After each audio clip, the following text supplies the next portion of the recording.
Well, hello everyone, Cyber here, back with another edition for you. So today we're going to be talking with Andrew regarding his near-death experience. Andrew's story is pretty interesting. Before this even happened, he was not a believer at all. Then an incident happened to him, and he went to the other side. So, without further ado, here is Andrew's story. So we have Andrew on the line. He would like to discuss his near-death experience. Hey, Andrew, are you there? I'm here, man. Hey, brother. Hey, I appreciate you joining us today to talk about the experience that you've had. I know a lot of people, as I mentioned in an earlier podcast, are very fascinated in the near-death experience, and I know you'd like to have your voice heard and to tell your story. And so essentially I would like to begin at the very beginning. So do you want to begin your story? And you can start it any way you want, going back to the beginning. Yeah, sure. All right. So to set it up, so it was 2013, and I was 25 at the time, living in Massachusetts. Mm-hmm. I used to be a competitive figure skater, and by the age of like my early 20s, I was getting successful at it. I was competing at world level, traveling around for Team USA, competing, and I moved out to Massachusetts from Colorado to train with my new skating partner, which is typical in skating. Yeah. And I had been living with her and her family. They gave me kind of like a basement apartment at their house for a couple years at that point, and this is where that happened. So when I was competing, I used to do this stupid thing to, I guess, build confidence in myself leading up to a competition. I would do these like breath holds. I would just time myself and hold my breath for as long as I could. Yeah. And it, as I was able to get better, it just gave me confidence that I was getting stronger. I was more conditioned. So one night I'm downstairs in my little apartment watching TV, and I decide to do one of these breath holds randomly. So I wait until the clock on the cable box turns, and I take a nice deep breath. And I hold it for as long as I possibly can. I exhale as slowly as I can until there's nothing left. I hold that for as long as I can, and then I finally take a big breath in.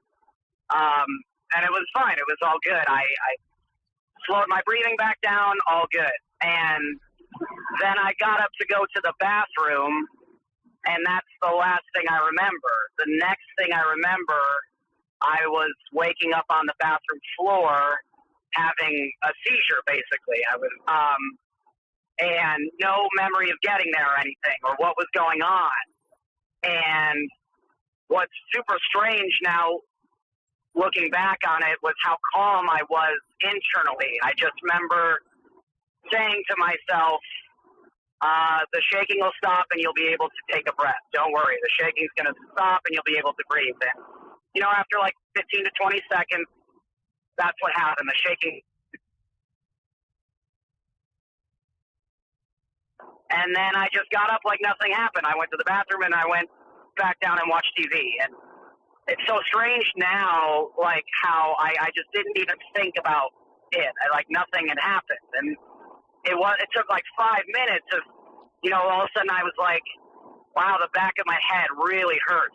Yeah. And then a couple minutes later, I thought, why was I just on the bathroom right now shaking like that? That's strange. And then finally, after 10 minutes, I put it all together oh, okay, I remember. I was holding my breath. I must have gotten to the bathroom and passed out and hit my head, and that's what caused me to convulse like that. But at the time, I'm a young athlete. It's not a big deal for me, so I just didn't think to go to a doctor or anything. I just went to bed. Yeah. It was late at night, so I I just went to bed, and that's when this happened to me. So, so all of a sudden I fell asleep, and then all of a sudden I became aware. I was awake again, but I was not awake in my room. I was in complete blackness. I couldn't see anything, hear anything, feel anything. It was just blackness. And the very first, very clear thought came to me was, I'm dead. And it wasn't like a scary thought. It wasn't me questioning it. It was just a very clear, I'm dead. I died. And my next thought was obviously what happened, but I couldn't remember. I just knew that I was dead. And so I started feeling around. At this point, I could feel that I still had a body. Mm-hmm. So I started kind of reaching my arms out to the sides and above me, and the first sense that came back was touch, feel, and I could feel that I was in this very narrow, short tunnel, just wide enough and just tall enough to fit my body in. And I could feel that it was like wet stone. And then I thought, okay, I'm in this I'm in this some sort of dark tunnel, so I'm just going to move. I'm just going to walk forward. Yeah. And I remember dragging my hands along the sides of the wall to make sure it was still there. And then the next sense to come back was sound. I could hear the echoing of water drops. So it kind of sounded like I was in a sewer almost. Mm-hmm. And then as I thought that, the vision came back, and I could see that to the left of me in the upper corner, openings with bars and blue light coming in and creating shadows on the wall to the right. And I was like, okay, I'm in this sewer, kind of. It looked like I was in the sewer system of a city at night. Mm-hmm. And so again, nothing scary about this. It's just very matter of fact. Okay, this is what's happening. And so I just start walking down this tunnel, and after a while I see it looks as if somebody else is walking from the opposite direction towards me. And as I got closer to it, it was a reflection of me. It looked like it was me. It was wearing what I was wearing, blue jeans and a t-shirt. And I thought to myself, okay, there's this mirror in the middle of the tunnel. And as I got closer than that to it, I realized there wasn't a mirror there. It was just me. It was like somehow another me in this tunnel with me, walking towards me. And as I approached it and stopped in front of it, about 5 feet away, there then was this instant, no talking communication between us. I just knew the situation. I knew what was going on. I had the instant thought that I'm dead, I'm in this tunnel, and now I have to sit down with myself and review my life before I can pass. Yeah. And, there was kind of a confirming nod from him, and we just sat down together, Indian style, cross-legged in this tunnel, and he, pulled up this kind of half-sphere bubble-like dome in between us. And it was like, okay, we're going in. And we just went in. We just and started the life review and started going over different parts of my life. And I can't really remember specific memories that I went through, but I remember there was a very distinct theme. And the theme was parts of my life where I had been the hardest situations where I had said something I regretted saying and felt bad about it, or did something I didn't, think was right, or disappointed somebody, I would live the memory. I would, be myself in that memory, and I would feel all those negative feelings of shame and guilt. And every time that would happen, every time I would feel those feelings, I would get pulled back out of the review, back into the tunnel, and my guide, I guess now, who I refer to it as, but just he was me, I guess he thought the best way to approach me was by being me. Yeah.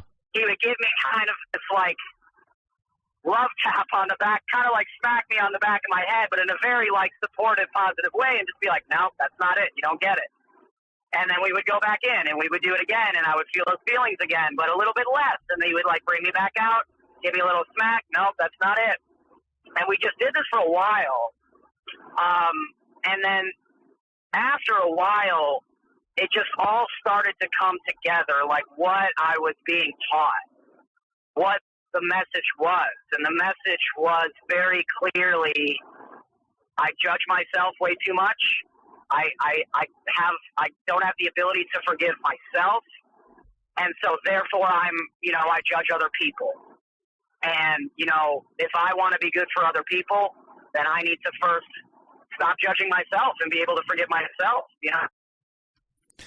So when it came to your experience, just a quick question, and I asked a previous individual this question. Did this feel more real than the now that we experience? Yeah. So that's why, I think when I hear myself go through this, the first thought is, well, wasn't this just a dream? Yeah. But there was never any doubt. As soon as it was over, I knew what happened, and that it wasn't a dream because, yes, it was more clear than real life. Like it was like space itself, like the air itself there had texture to it. Like it was so crisp and clear. Colors were much more dense. Sounds were much more clear. Everything was much more intense. So yeah, there's just this is really happening. So before this whole experience happened, did you believe in near-death experiences or afterlife? No, I had never heard of a near-death experience before this happened. And my family growing up just wasn't very religious. We didn't go to church. Yeah. But I was always had a very intense curiosity about those things, though. I always really had a spiritual thirst, but that was never quenched by any other explanation or religion. I never connected with religion. It just didn't seem like the whole story or something, but no, I had never. The extent of it was I was getting into meditation in the years prior to that. I was fascinated by meditation, but that was about. So just one thing. Do you remember, or did you have the experience of leaving your body or re-entering your body? Hello? Hey, Andrew, can you hear me? Oh, sorry. Yeah, I think I lost you there for a second. Sorry, I can hear you again now. No, you're good. I was just going back. Do you remember or recall ever leaving or going back into your body? I remember going back into my body. Interesting. Yeah, at the very end of this experience. It was the only part of the experience that was actually not good, I would say. It was unpleasant. Well, a lot of people I talked to in the past, they've mentioned that that's part of the worst, even though it's a good experience, that's one of the worst experiences is going back into the body. I've never had this experience, so I don't know what it feels like. Some people describe it as jumping into a pool of ice water with a bunch of ice cubes. Some people describe it as being painful. What did yours feel like? Do you recall that? Yeah, very much. This happened at the very end. And for a long time, this part of the experience made me uncomfortable because immediately after this happened, I bolted upright out of bed, tears falling down my face, and I said to myself out loud in the middle of the night in my bed, I just died. I just died. And the end part of the experience, because of knowing that I died, kind of scared me because I didn't know. It almost was like, did I just go to hell or something at the very end? Yeah. But then, like, years later, I started being really drawn to hearing other people's NDEs and finding all the connections, and I started hearing them describe going back into the body, and I was like, oh, that's what happened to me in the end, because it all adds up. But I would say it wasn't painful, but if I could describe it in one word, I would say gross. It was disgusting. Wow. It was very, it was very gross. It was like, it's like, I started seeing all these body parts like struggling to come into formation. I would see like atoms and then cells and then an eyeball and then back into cells and then back into atoms and then it would become like an ear or an.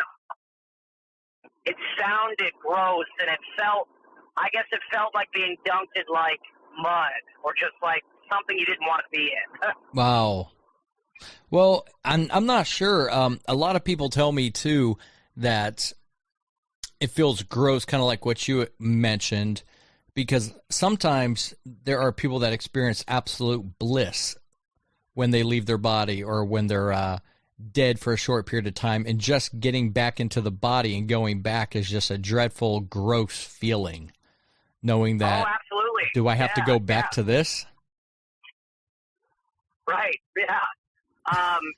Everything on the other side seemed so clean and crisp and pure.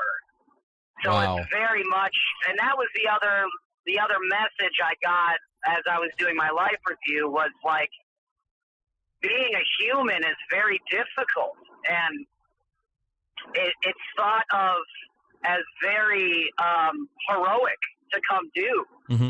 Like, kind of like the badasses of the spirit world. Like, oh, you're going to go be a human. Like, that's tough. But, so that was definitely a message I got as well. Wow.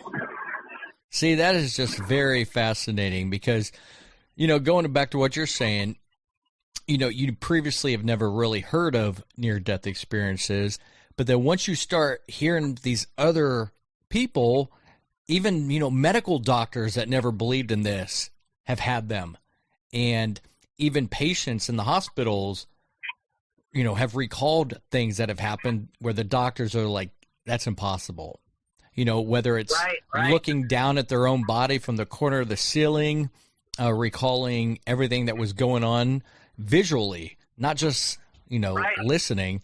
So it's, there's no reason why all these people are going to make things up. And I think what's really cool is there's a very common theme to everything.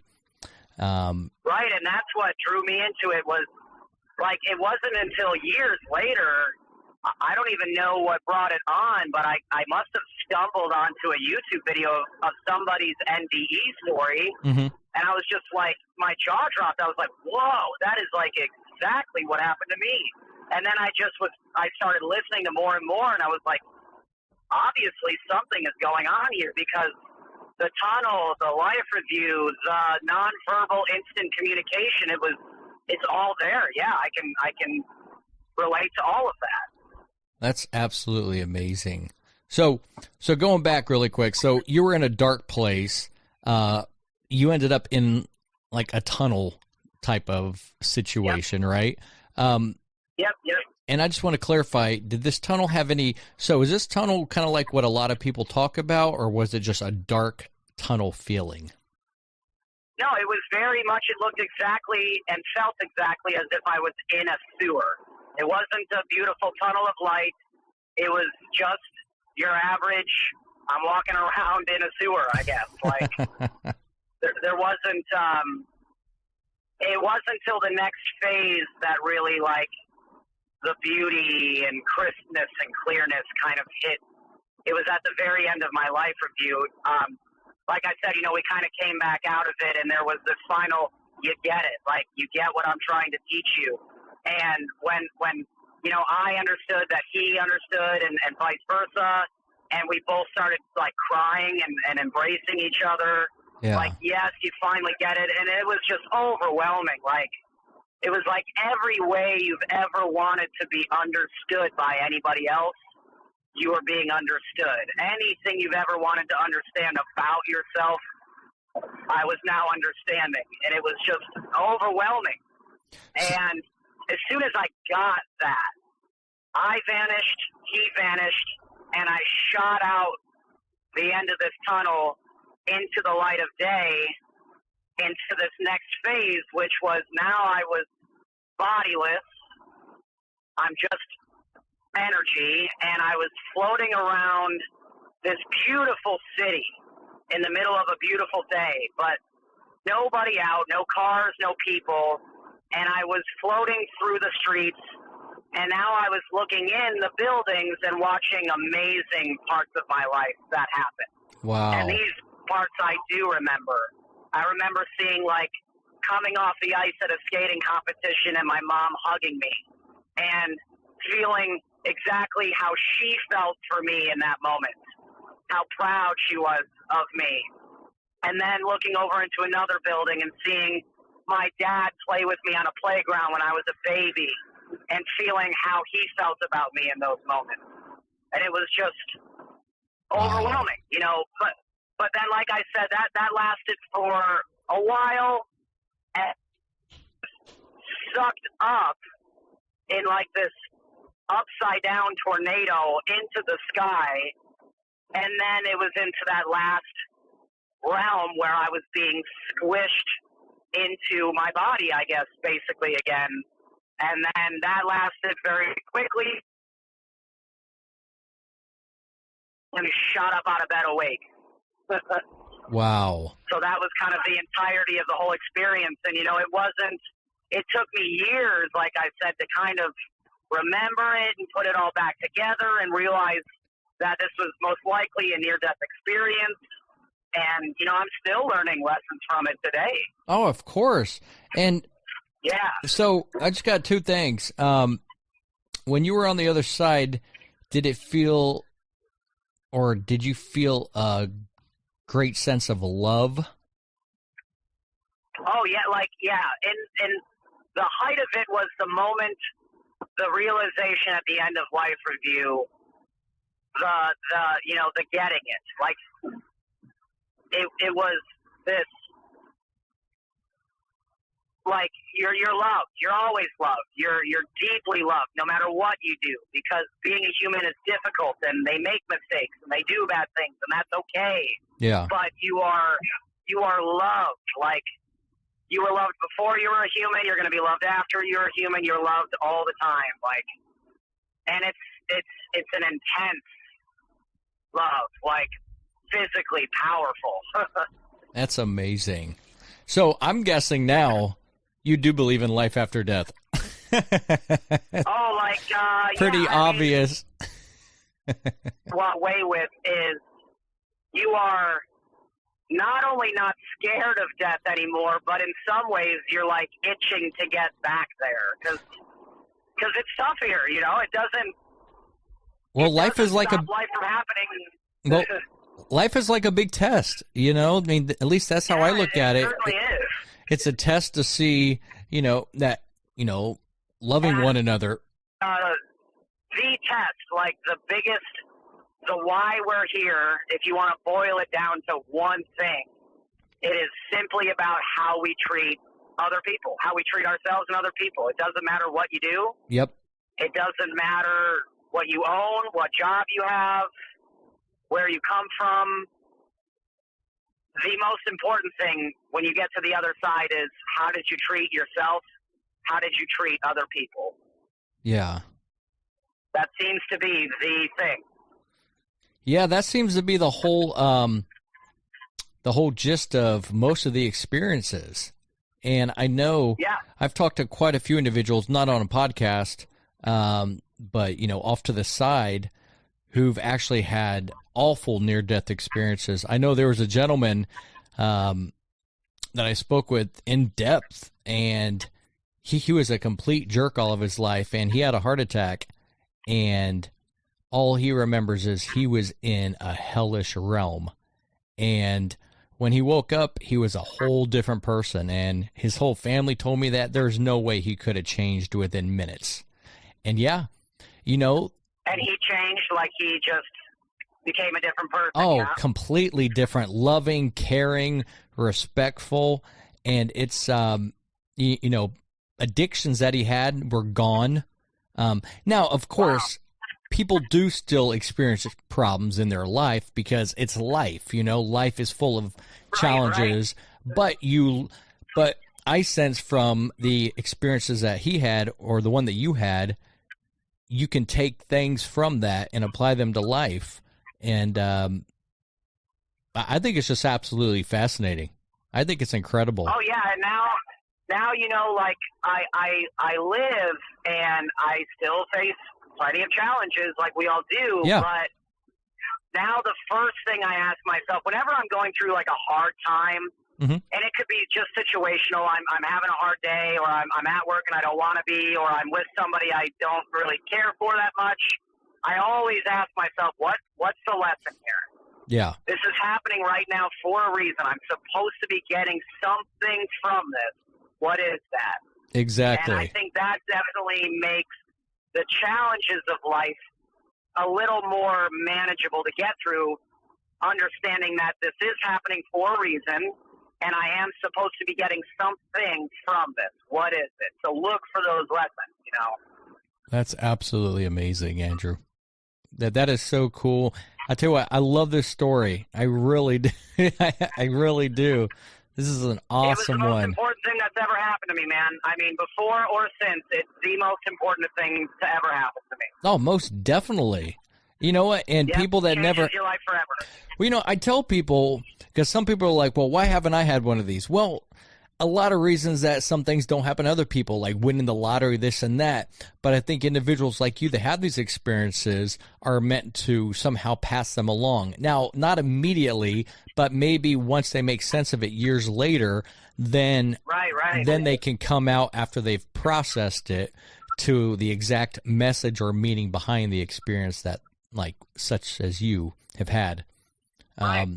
I mean, it's hard to integrate back into your life at first. It's like, you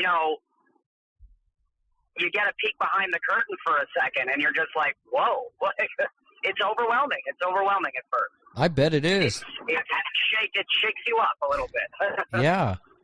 Well, but, hey, you're one of the few, well, not few, but you're one of the 1%ers that experienced it.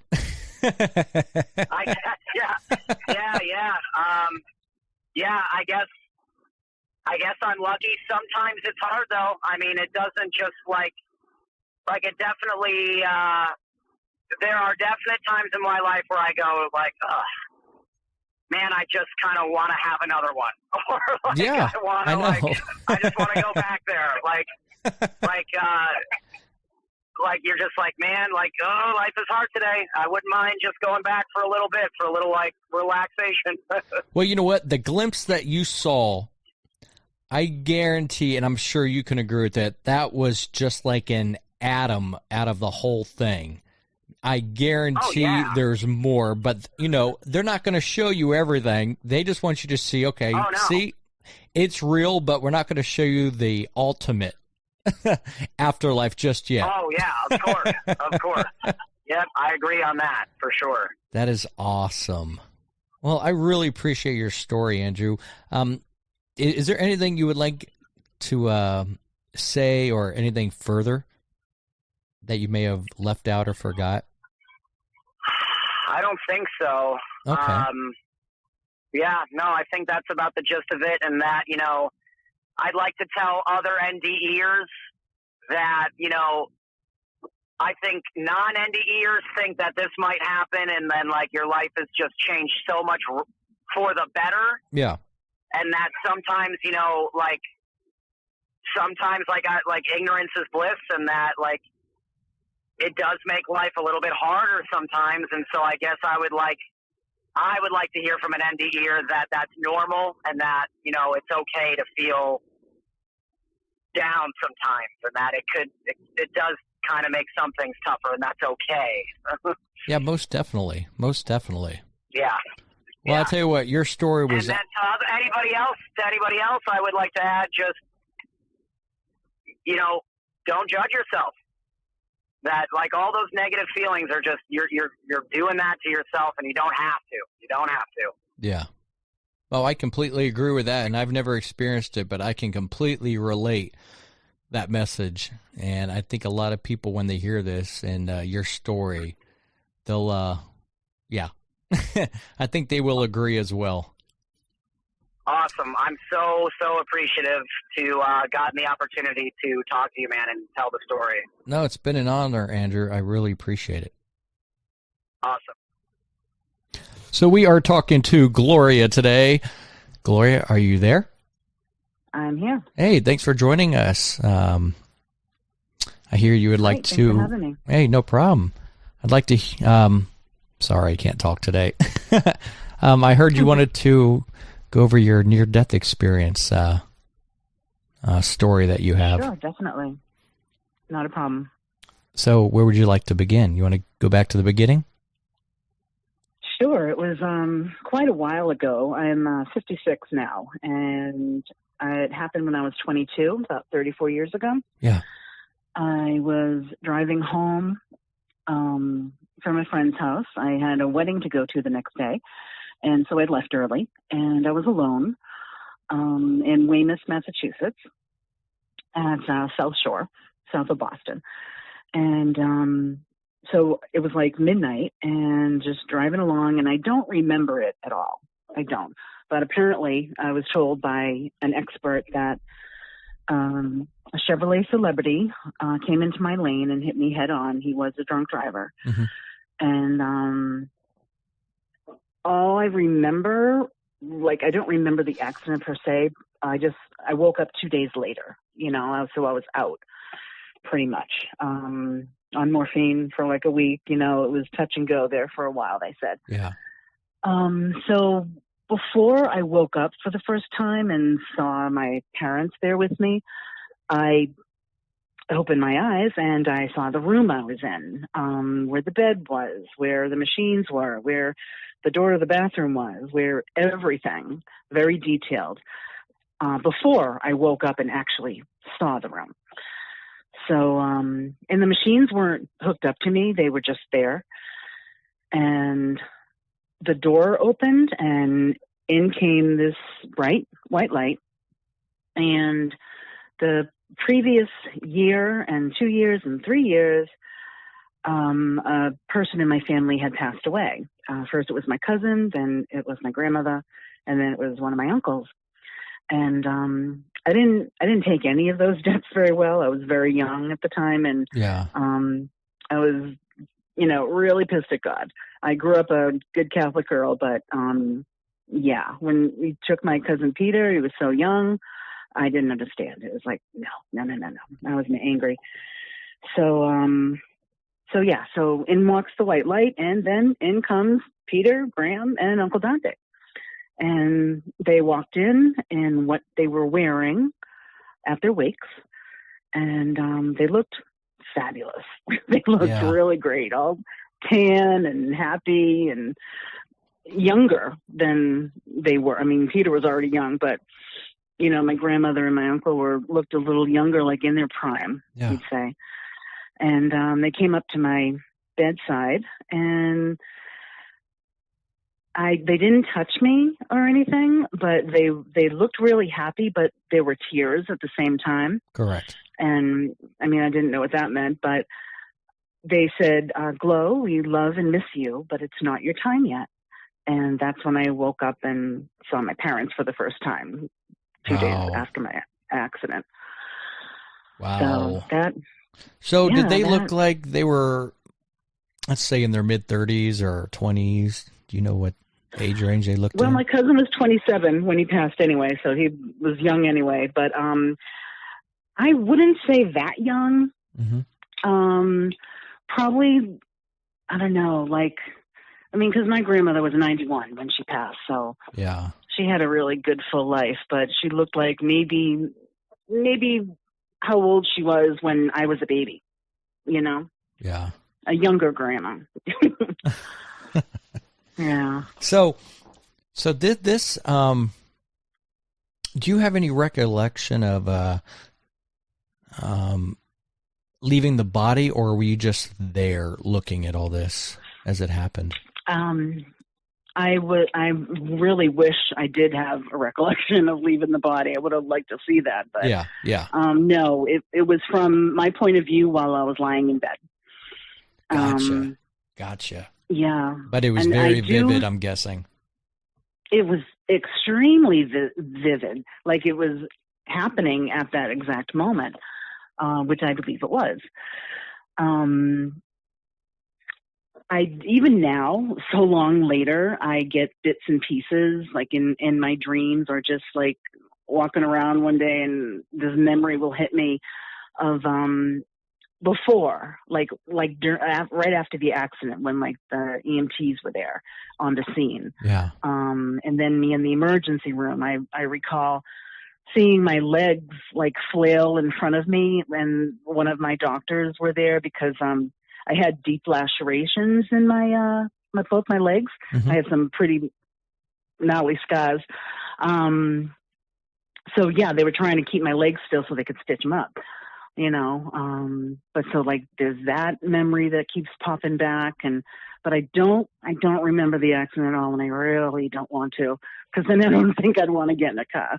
Well, of course. Well, and going back to the incident that got you, in the hospital, I think your experience actually brought a positive side of what happened. The bad thing happened with the accident, but at the same time, having this experience brought some lightning, if you want to put it that way.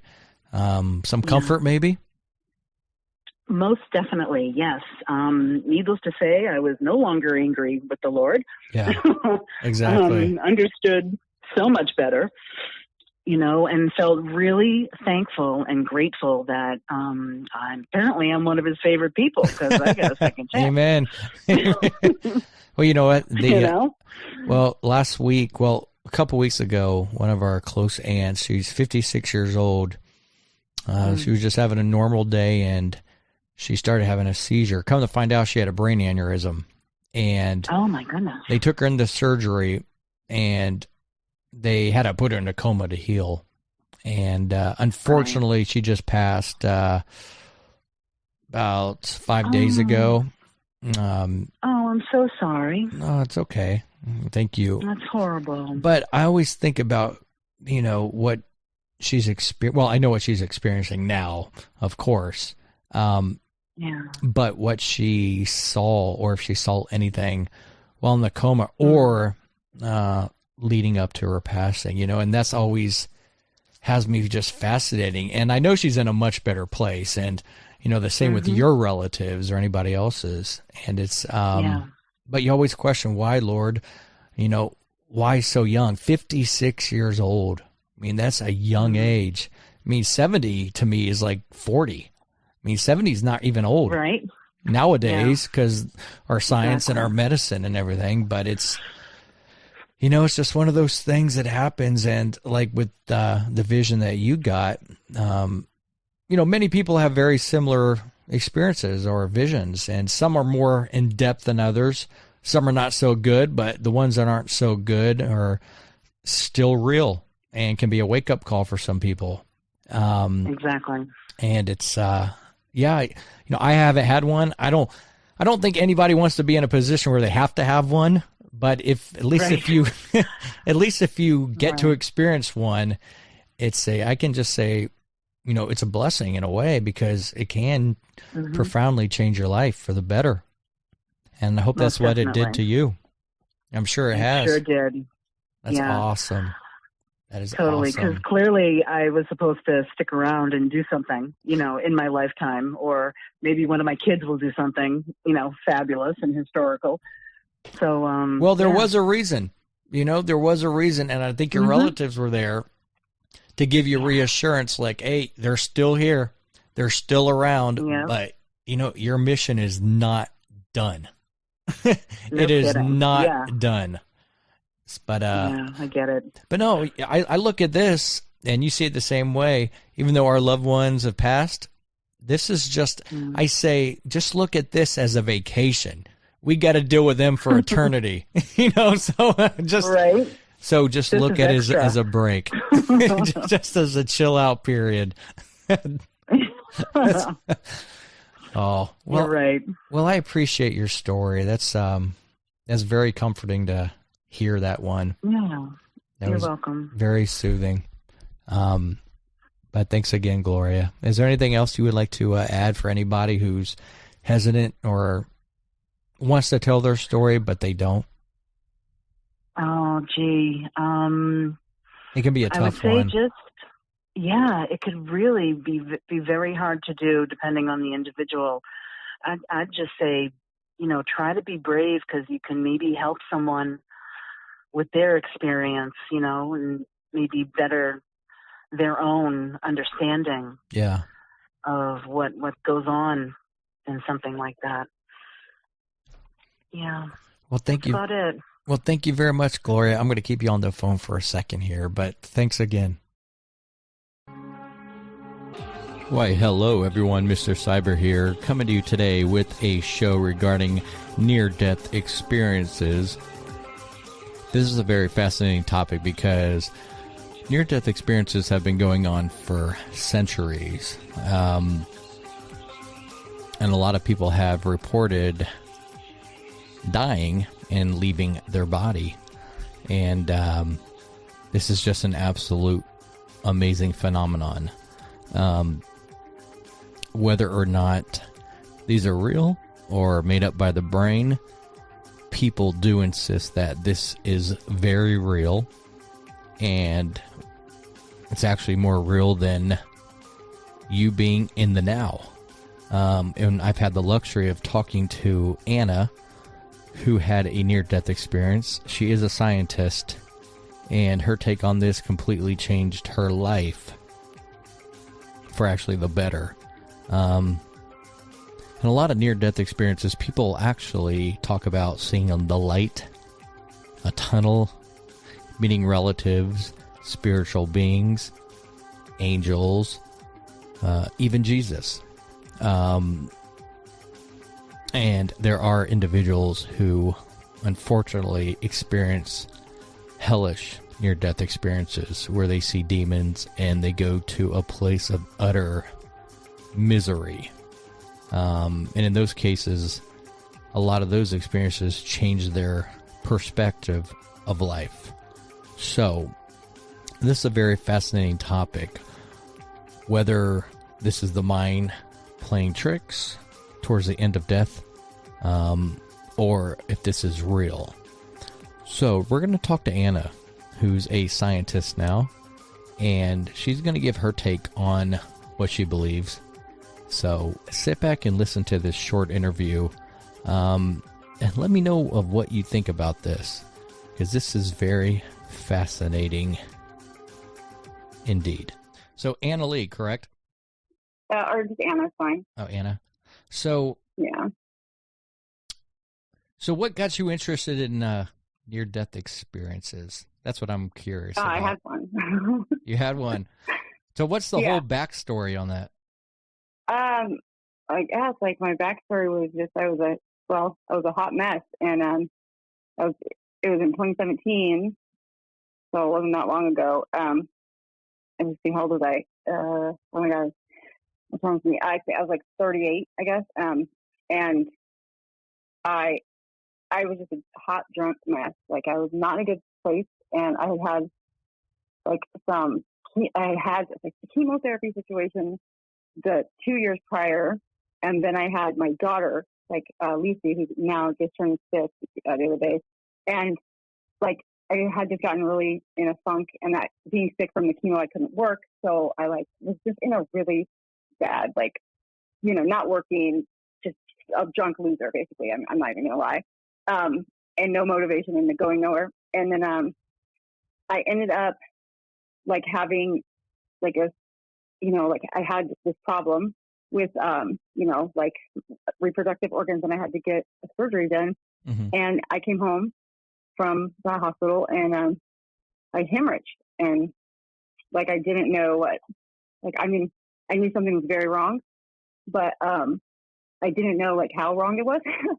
And I was being ornery and stubborn, and I told my ex-husband like, that I would be fine or whatever. And I just remember like being in the bathroom and like being in a tub, I guess. And yeah, I was in a tub. And that, like, I felt this sensation come over my body that later on, a couple years later, while I was teaching my biology class to my students, and I'm teaching them cellular respiration, it dawned on me what I felt that moment. And I like stood there in front of my class and like had this moment where they had no idea what I was talking about. And I was like, oh my God, that's what that feeling was.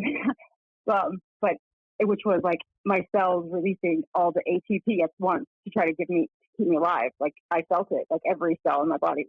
Yeah. Like pushing to keep me, here. And then I just wasn't there anymore. I was up on the ceiling, like looking down, and saw myself and saw my ex-husband and said in my head, or what, in my mind, shit, that sucks. No, and then I heard, nope. Oh, I'm sorry. Then I heard someone tell me, like in my mind's ear, I guess you'd say, the word nope, like nope. And then I got pushed back into my body, and it physically hurt. Like it felt like someone punched me as hard as they could in the gut, like right at the sternum, base of the sternum, to where when I came to, I gasped for air, like as if someone had been holding my head underwater, and like at that last second where I couldn't take it anymore, I finally like reached the surface. I had to gasp for air, and that's how I came back. And that was it. Yeah. So it was, if it wasn't for that coming back part, like I probably would have thought it was just a dream or hallucination, So a quick question for you. Before this even happened, did you believe in near-death experiences, or have you heard about them? I'm a scientist. I've been a scientist like my whole adult life. So I work in neuroengineering. So for, the Department of Defense and DARPA. So I have an understanding of the brain, and I thought it was just, processes like shutting down, like I thought it was the cells dying and creating some kind of illusion in your mind. Yeah. So another question that's usually comes up. So I'm pretty sure you've had a very vivid dream before. I think we all have. Yeah. When you wake up from a dream, even though it's very vivid, it's a dream versus being awake. When you had this experience, did it feel, how can I explain this? Did it feel... No, it wasn't a dream. Yeah. Well, yeah, I understand it wasn't a dream, but did the consciousness, did it feel more real than the real world that we live in? Right. Okay. So that's an interesting question. I was angry with myself when I came back for not asking about my kids, like I knew immediately that I had left my body. Like I knew that I had been near death or had died. And it was just a knowing that I had. I didn't even have to question it. It wasn't like a discussion. I was like, did I just like thought, I didn't ask, anyone. And it was this, like, I was very profoundly upset with myself for not being more conscientious about my children, like who was going to take care of my kids, Yeah. But at that moment, like thinking back on it now and like really thinking about it for years now, I realized that like, because it was okay, everything was all right. Like I was totally fine. And like, I knew everything else was going to be fine, like somehow there was just like an understanding that it was good. So did this experience, well, before I go to that, when you were looking down from the ceiling, and the reason I ask this is because my father also had this similar type of experience. But when this happened, did you see anything like what they talk about, a tunnel, anything interesting? Nope, not at all. I saw myself, and I can tell you that I didn't have legs or arms or anything like that. Like it was just all spiritual. Like my mind, like just my my consciousness, I guess you'd say, because like there was no, you can tell where where your arms and legs are, right? Like there was no sensation of that, at all. So, but yeah, like I didn't see anything like that. I just heard a voice in my head tell me that it was like, no, just go back. Like it was a no. But with that one word, I understood that meant it's not my time. I need to go back. And get your life together. Wow. Like that. Wow. Yeah. That was and I woke up allergic to alcohol. So, wow. Well, I mean, it came back allergic. So I could not drink alcohol. I still cannot to this day. I don't want to. I have zero desire. And I was like a drunk. I was drinking like 2 12-packs a day. Yeah. And just drowning my sorrows out, like being a total lush loser. And that changed. Like everything about my life changed. Like all of it. Like just, I'm motivated. I just finished my master's. I'm working on my PhD in metaphysical studies now. And I started teaching right after that, and everything's about being in service to other people. Like I'm to help other people. Like I never cared about that before. So you actually had a good, so this experience that you had actually had a positive influence in your life afterwards. Yeah, no, it's literally, I feel like what happened is, that it was I was being called up to get like kind of karmically bitch slapped. Like, girl, you're so far lost right now. You need to get it together. And like, this is a reset. That's what I feel like happened. Interesting. Wow. You actually got me goosebumps right now. Yeah. I mean, it's, it's been like, now I'm just like, I don't know. I had no, like everything. I can't even describe like if you talk to people that know me, they're just like really, it's kind of uncomfortable for me because they're like, God, you're so different. Like all the time saying, oh yeah, how proud they are. Like, and it's just like, okay, great. I know I was a mess. Jesus Christ. You don't have to keep bringing it up. Because like it was a bad time. Like it was a really bad time for me. I was in a really bad way. So with this happening to you, it's kind of a 2-question part. So with this experience, the first question I have is the medical side. Do you now believe consciousness and the soul is separate from the body? Yes. And the other one is, do you think there is life after death? Yeah. So both of those things I think are true. And I really didn't have I did have an opinion, because science, science always wants to tell you one thing, because science is evidence-based. Yeah. So that's the problem. But the problem with science being evidence-based is that when we don't know something, we say that it's not true or doesn't exist, instead of just saying we don't know. Exactly. And I find that frustrating. But yeah, like I grew up in a really religious house, but like at age 8, I was like, you guys are dumb. Like, I can't handle this. Like, you guys are so hypocritical. I don't want any part of it. And I stopped going. Like, I just refused to go. And so I've not been a religious person my whole life, but I've always been kind of, I guess, spiritual, but not religious. Yeah. But it's always been incongruent. So this has been a fight within myself for decades, where I'm like, I'm a scientist, but at the same time, I have these interests that are like more metaphysical, and those things are incongruent. And so it's like an internal struggle that I've been having. And this kind of set that aside for me, where I was just like, you know what? We just don't know everything. Like, well, you know we're what? Ignorant. So it comes down, at least in my opinion, and you probably think the same thing, when you just look up in the sky or you look all around you, did this really just happen?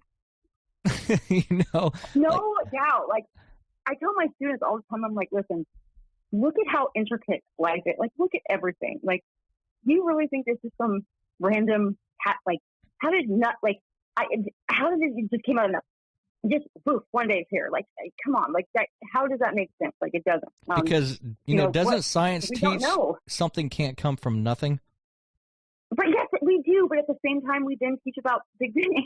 So it's like, it's so, and that's a problem. And I have students that ask me about that all the time, and I can't get, I can't really talk about it. And it's one of those constraints that I have in my job, which is frustrating, because I want to, I know, kind of, but I can't, because that would be impeding on parenting, I guess, from other people. So I don't want to piss any parents off, but it's ridiculous. Like, I would hate that feeling, because you want to,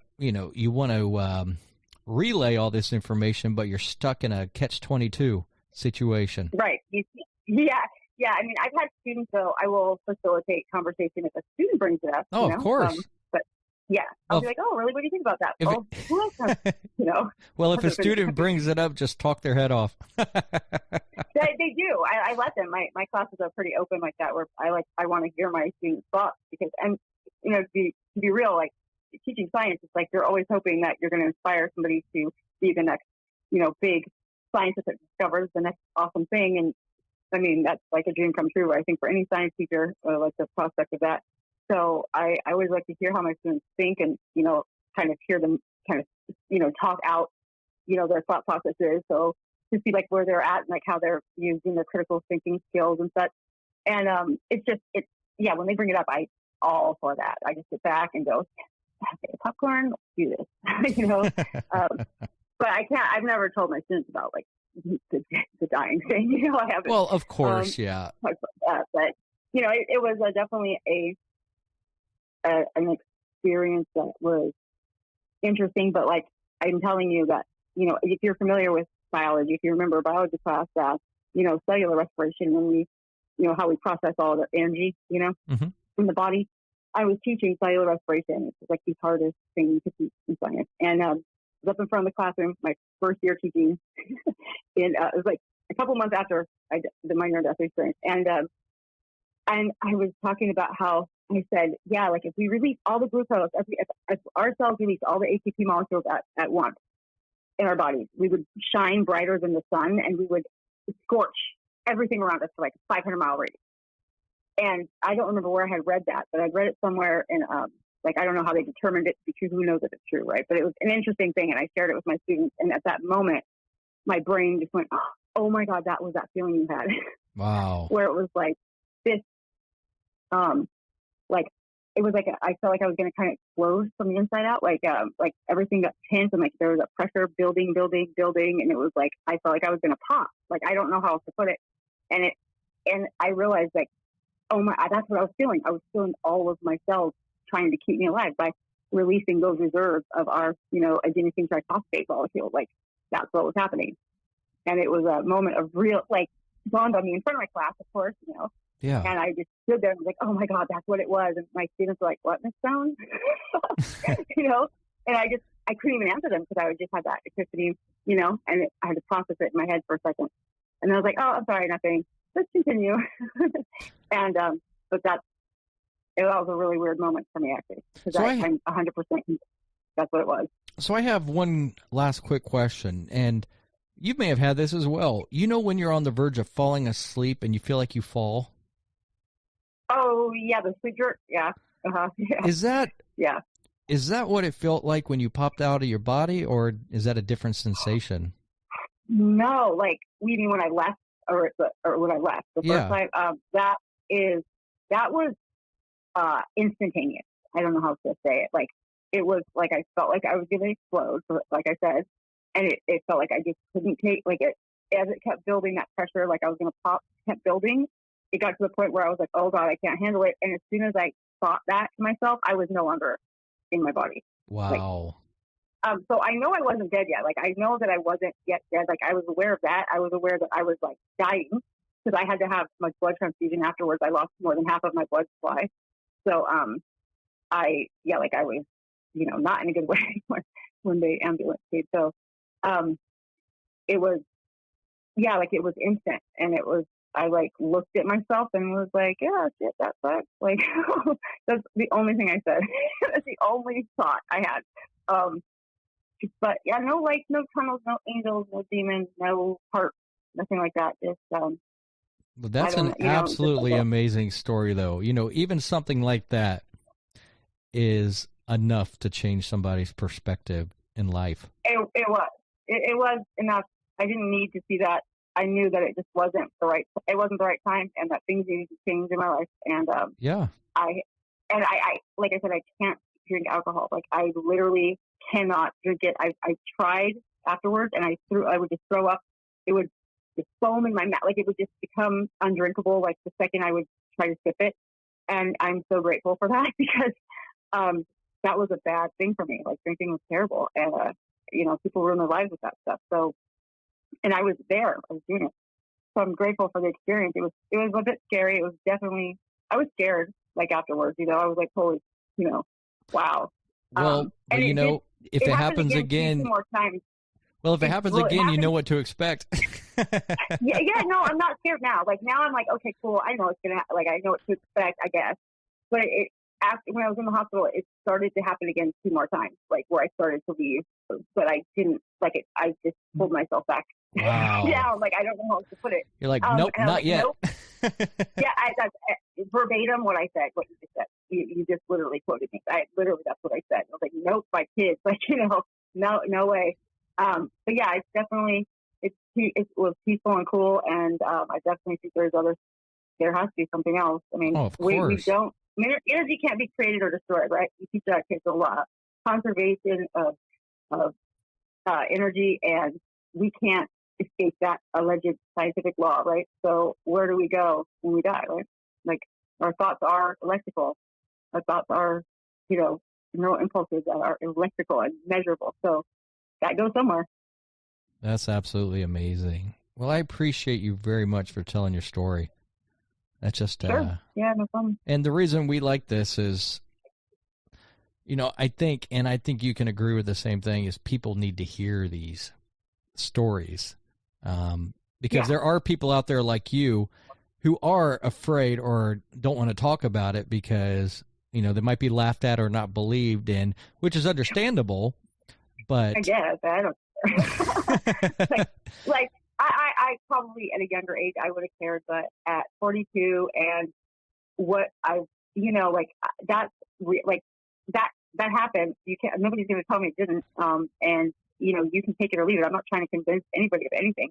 Exactly. That's just what happened to me, and it changed my life in a good way, and for my kids in a good way. They got their mom back. Like, they, you know what I mean? Like, it benefited a lot, and now I'm helping people. Like, now I'm a good teacher. Like, I care. I'm I'm very present. I'm very involved with everything I do, and I'm all about helping kids that are dealing with trauma and things like that. Like, that's become like my life mission, and to like pay it forward, like, and that's I wouldn't have I don't believe I would be this way if I didn't have that. So I don't care if people believe me or not. I don't care if people think I'm crazy. I care less. It's not about that. It's about, like taking experiences that happen to you and turning them into positive, whatever they may be. And like, this one would be kind of epitome of experiences, Wow. So well, I'm glad I'm here. I'm glad I'm back. And I figure if I'm back, it's for a reason, and I'm going to make the most of it. Exactly. See, having that positive attitude is what you should have. Right. It's hard sometimes, but it definitely does work. Awesome. Well, thank you very much for your story. Is there anything else you wanted to say, or was that? No, like, I would just say, if people are scared to talk about it, like, seriously, I think people put too much emphasis on what other people think in that regard. Like, just do, like, if you have a near-death experience and you're back, then you clearly have a reason that you're here. Yeah. And you need to find what that is and fulfill it, Exactly. Well, thank you very much for your time. It's been an awesome listening experience. So thank you. Oh, no problem. Thanks so much for having me. No problem. So going back to what Anna said about her near-death experience, it had a huge, profound change in her life. And at the time, she really did not want to talk about it because she was afraid of the stigma behind it and what people would think. And now that she's a little bit older, she realizes the importance of getting her message out there. And I appreciate her telling her story. It's for you to judge what you believe. If you've had an experience like this or know anybody, I would love to talk to you or hear from you about your near-death experience or your out-of-body experience, because I know a lot of people have these, and they're just, how can I say this? They just don't like talking about it because of the stigma behind it. But I think more people need to know about this and the positive aspects that can come out of these experiences, such as Anna's, because her life completely changed from hard times. Then she had this experience. Now all these positive changes have occurred afterwards. So I think it's a very, very important thing to discuss. But if you would like to speak to me, leave a comment below, and I would love to hear from you on any stories that you may have, or if there's any specific topic you would like to talk about, leave a comment below, and we will have you on a future show. But thanks for tuning in to this episode, number 1, on the near-death experience, and we will talk to you all soon. For now, I am Cyber, and I will talk to you all later. Peace. And we have Jim on the line with us to tell his story about his near-death experience. Jim, I appreciate you joining me today. Thank you for having me. So, as I recall, you did mention that you had a near-death experience, and that's why I wanted to talk to you briefly about. Can you take us back to the day that this happened? Well, I guess I could start off by saying that 3 days before this happened, my partner came to me with a medical question, which he never did, asking me where you put your hands when you do CPR. So I've been a nurse for 33 years, and I told him about the CPR process. The day it happened, I was in the driveway cutting my bushes, and he was there, and my next door neighbor was there, and all of a sudden I just didn't feel myself. And it kept on. I told them that I thought I needed to lay down, so I went into the house and laid down. They followed into the house. But then I had to get up to use the restroom, and when I got up, they heard the noise when I hit the bedside table and then the floor. And they came running in, and there was no heartbeat, and there was no spontaneous breathing. He began CPR. So he began CPR on you. Correct. When, so did this, see, how can I say, so you did not know what was going on. All of a sudden you were just out of it, correct? I was just gone. I just hit the floor and dropped dead. Wow. And what year was this? I kind of felt cheated because you don't get to say goodbye to anybody, and you don't get to tell your loved ones you love them or anything. It's just everything ended for me. Yeah. So when this gentleman, he came to do CPR on you, what do you remember from that point on? The only thing that I remember during that period was the neighbor had called 911, was on speakerphone, and my partner was listening to the dispatcher, and I could hear her say, "I want to hear you count." And she was going 1, 2, 3. That's the only thing I heard. I knew people were talking, but I couldn't hear anything. The only thing I heard was the phone operator. Wow. Now, when you died, do you know how long you were gone for? No, and I know some people expect documentation about that. Mm-hmm. There wasn't any. I don't even know how long it was between that time and the time the paramedics got here. So I can't give you an answer for that. I don't know, because by then I was in no sense of distance or time. It wasn't important. Yeah. At that time. So did you have, so during this time period when you were, let's just call it dead, do you recall having an experience of anything? Seeing anything? Going somewhere? Yes. In between the CPR, which I had a glimpse of, and hearing the phone operator, I was kind of floating above my body. I could tell I wasn't alive. It was kind of strange. Mm-hmm. But the paramedics got there, and I was hovering just above them. I couldn't hear anything that was being said, but I could tell that they were intense with their actions. They put the defib pads on me. They intubated me with the breathing tube. They started an IV on me. They even drugged me to another part of my bedroom where they could get to me better. Yeah. I watched all this. So when you were watching this, Jim, and this is a question I actually have for quite a few individuals, and I'm sure at the time you're probably not focused on this so much. I don't think anybody would be, just because you're like, what's going on? But if you look back and try to remember,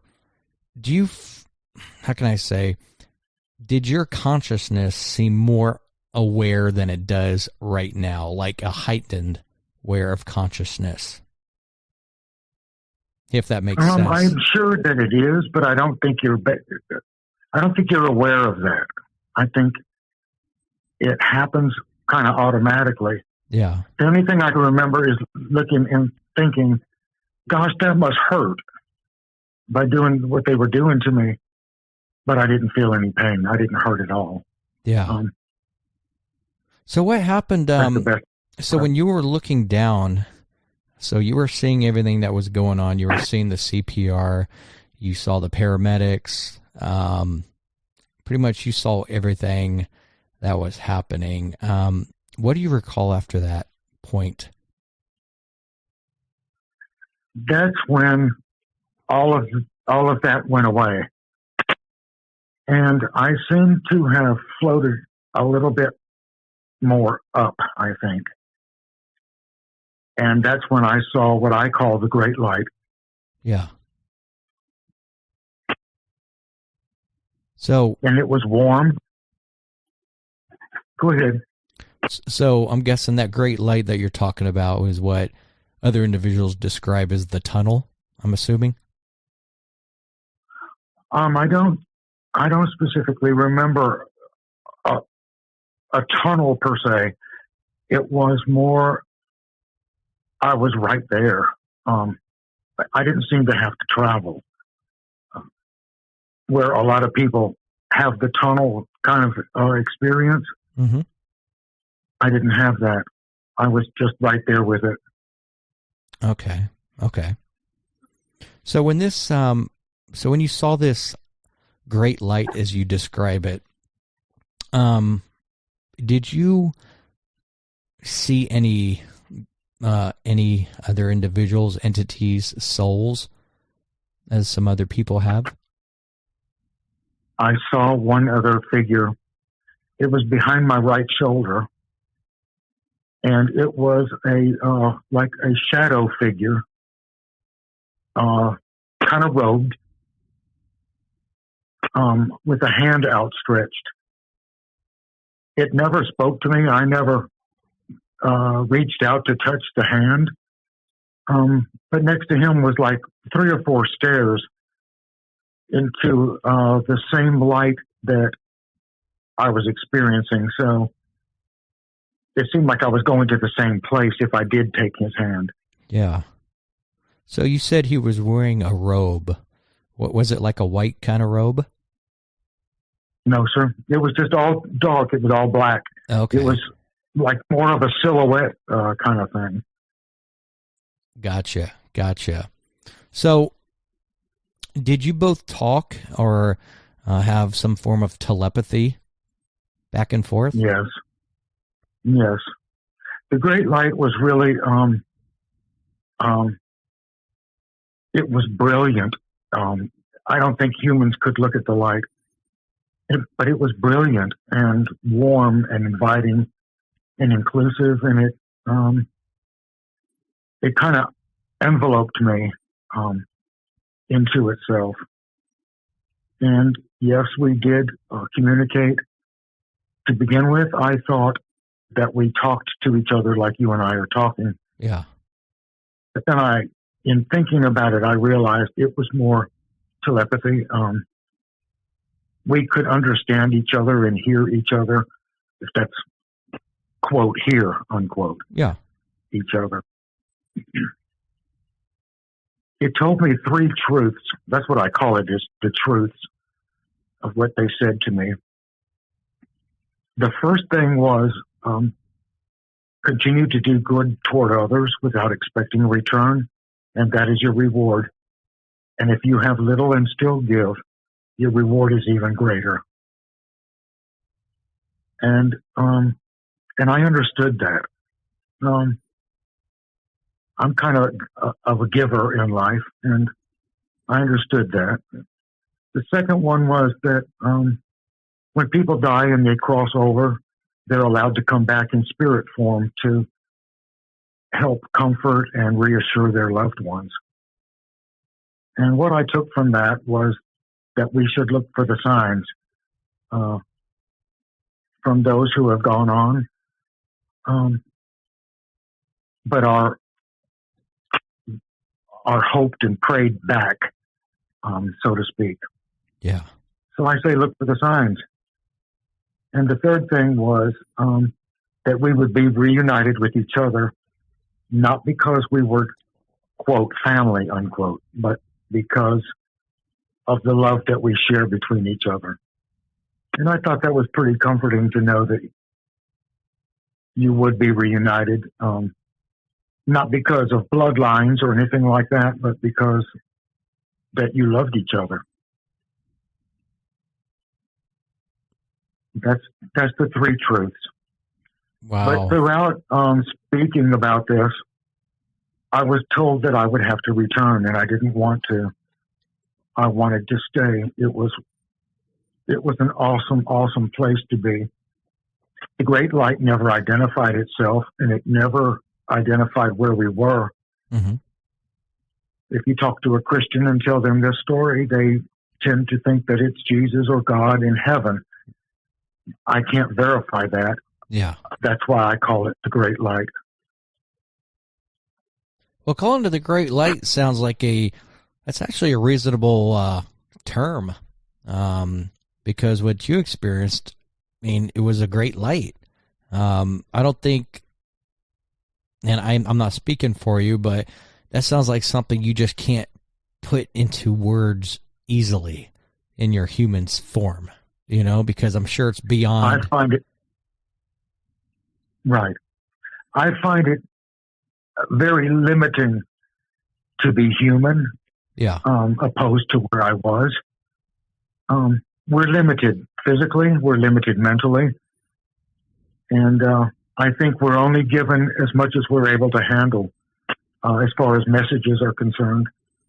But it's hard to find the right words. It seems so minimal to just talk about it when it had such a huge impact on me. Now, when you saw this great light in this, I'm just going to refer to this being as the individual. Did you feel like that was home? Yes. You did. Okay. Yes. I felt like I was where I was supposed to be. I was home. Well, and it was wonderful. That is interesting. Wow.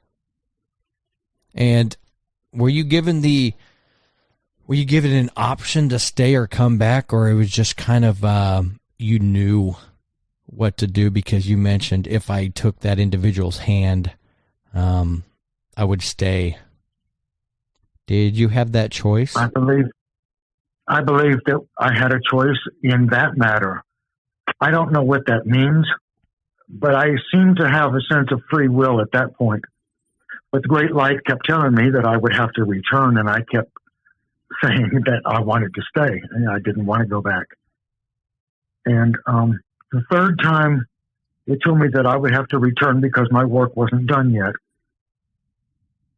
And like I said earlier, there was no sense of time or distance. Mm-hmm. And so I don't know how long it was that it took me to agree. I eventually and reluctantly agreed to go back if that's what I had to do. And that's when I immediately went back into my body. And I woke up on a ventilator in intensive care in the hospital.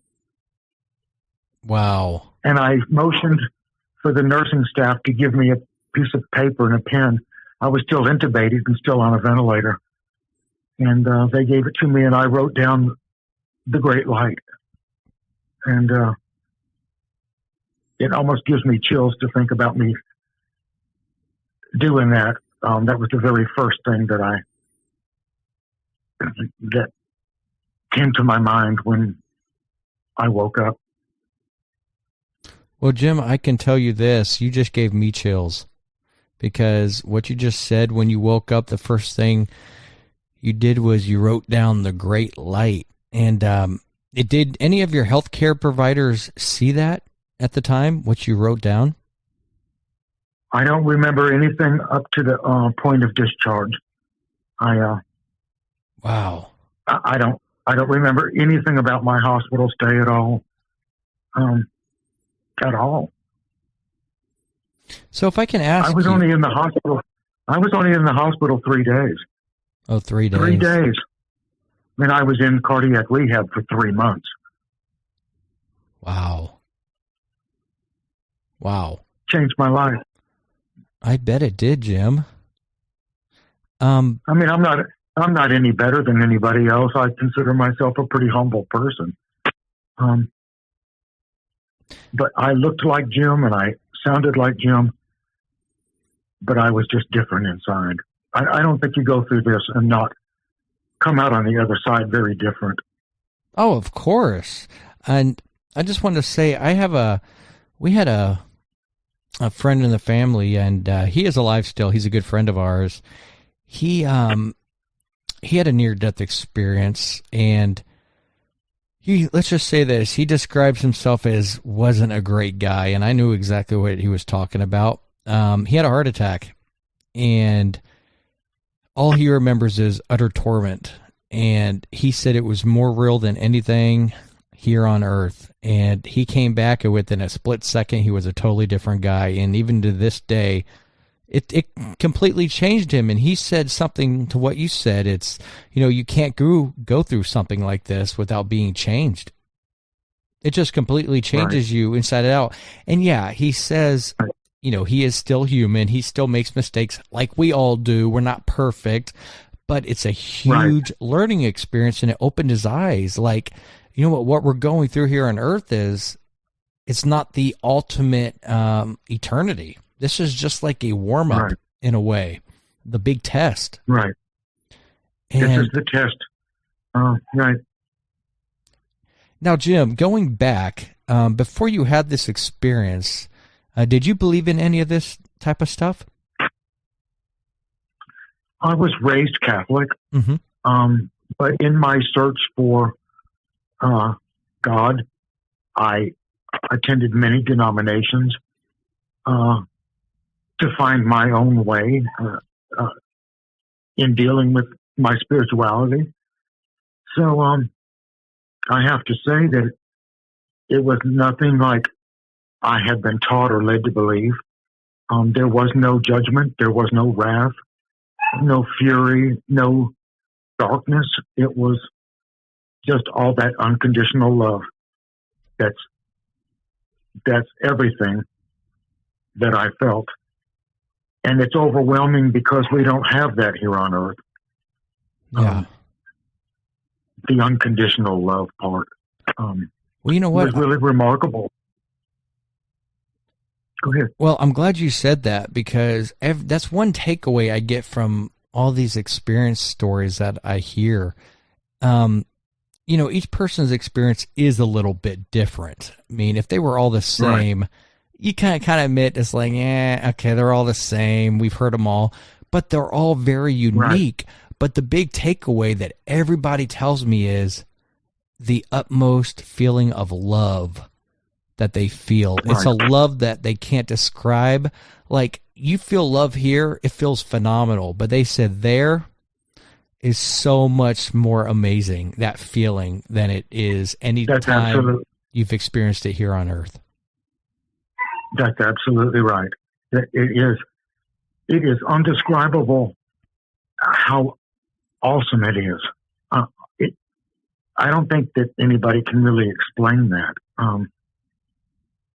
It's overwhelming and it's wonderful, and I felt a bit cheated when I came back. If faith is believing in things unseen, Yeah. And I've seen a part of this.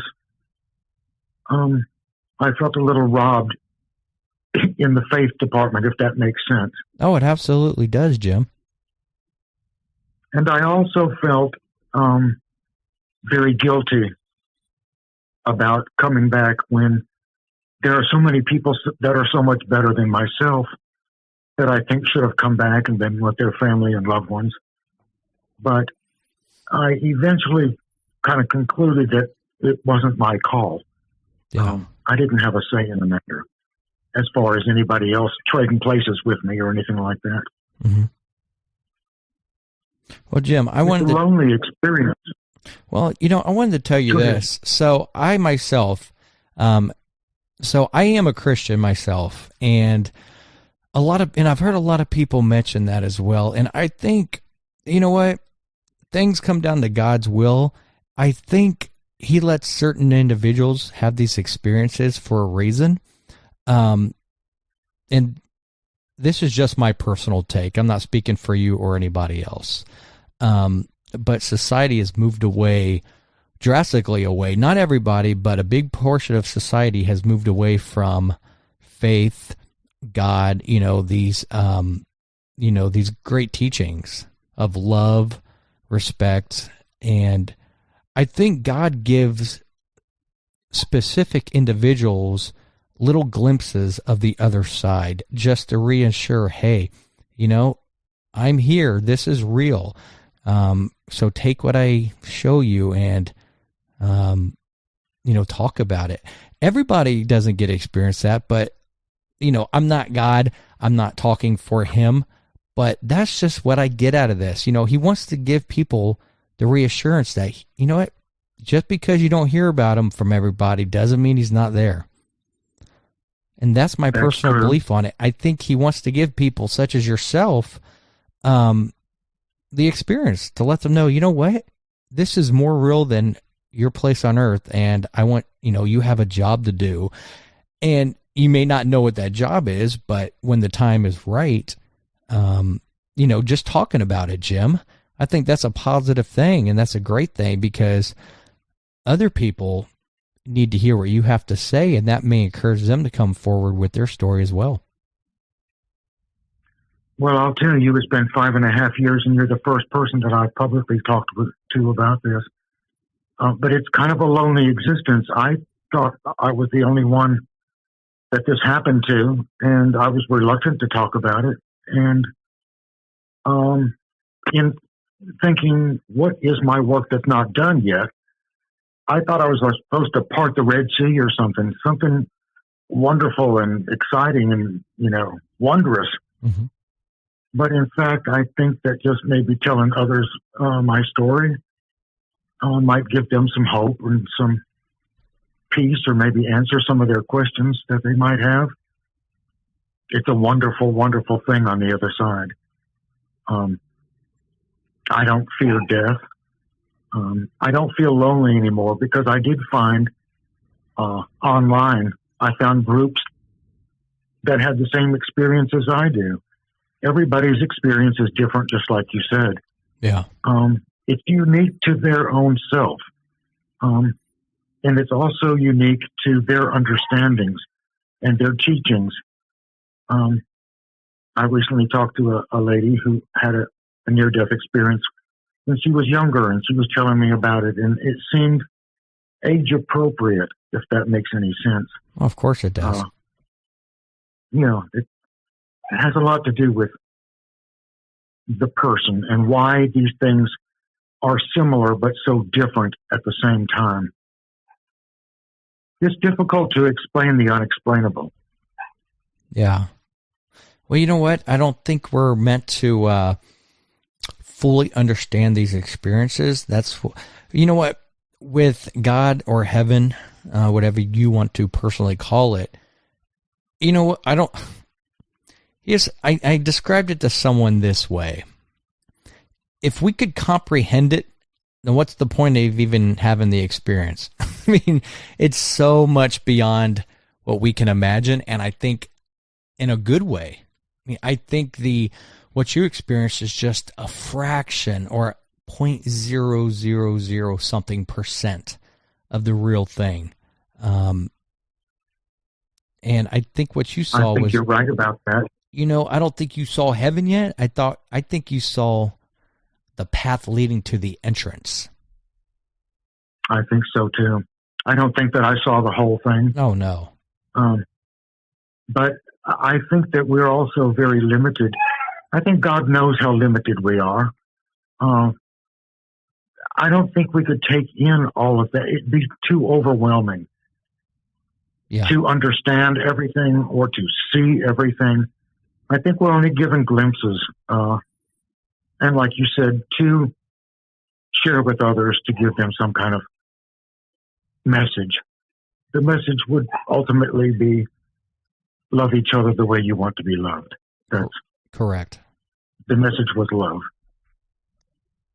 Well, you know what? And going back to what you were saying about faith, even though you've experienced something, I do recall, faith is, believing in what you can't see. I mean, it's like I have faith that I'll make it through the day. You can't see what's going to happen at the end of the day, but I have that faith. And there's individuals who will never experience what you did until their time comes. But I do believe, it was an honor. You were intended to go through this experience. And I think it's a wonderful thing, Jim. I really do, because it's the calm you just brought me right now. And I can hear it in your voice, and I think the listeners will also hear it as well.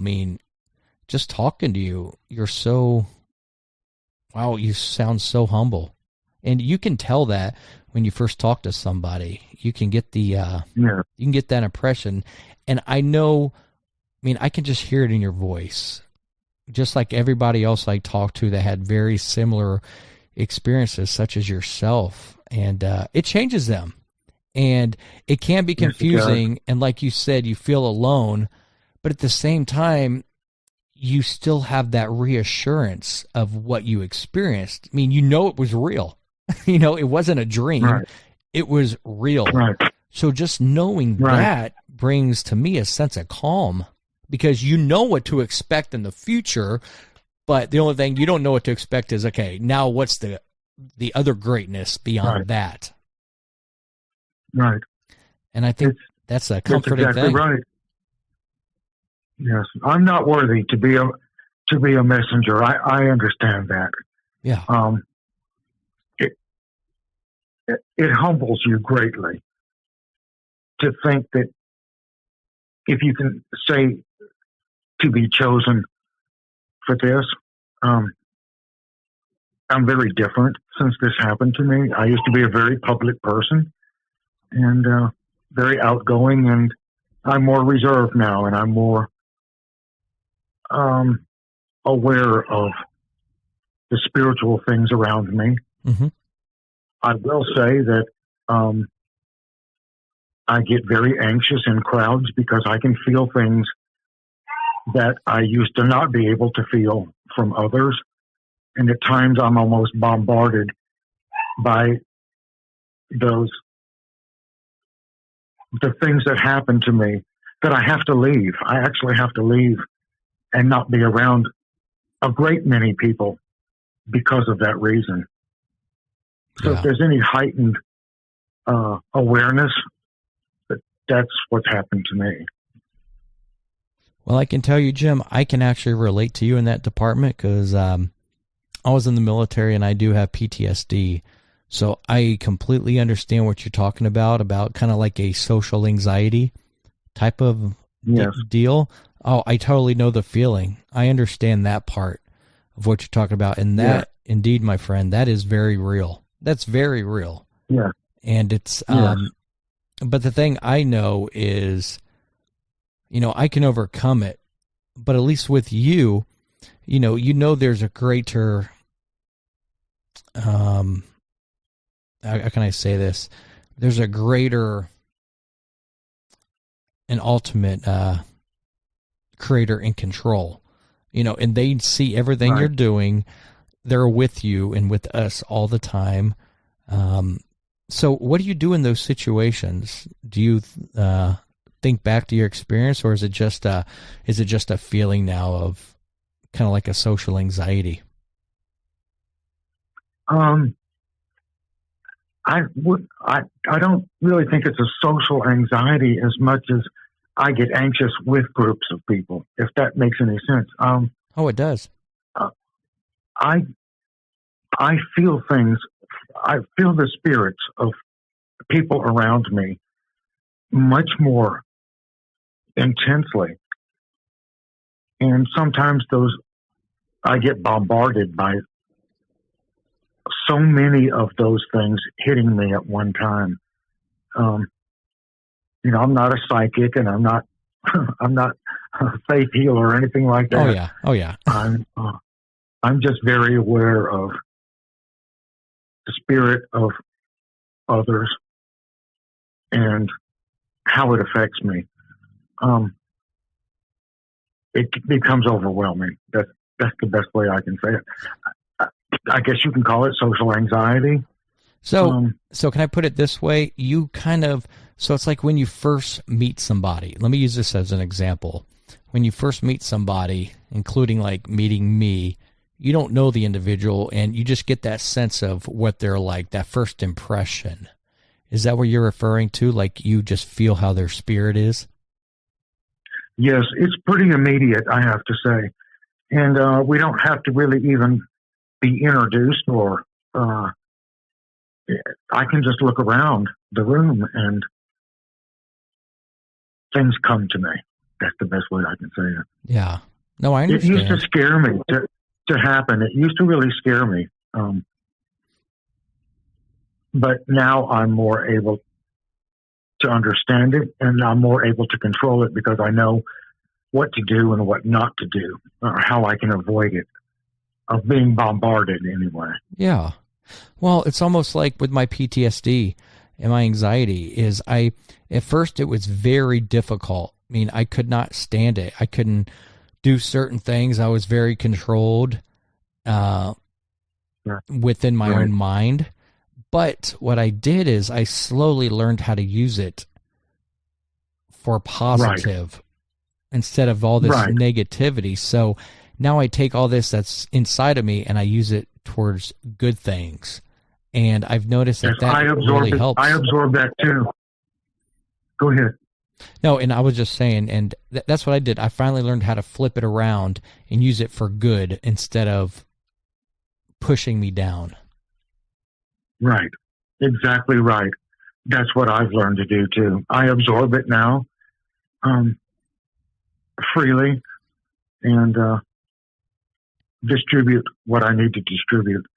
So good for you and good for me too that we're able to deal with things like that. Indeed. I believe there's a sense of PTSD in people that have this experience because it is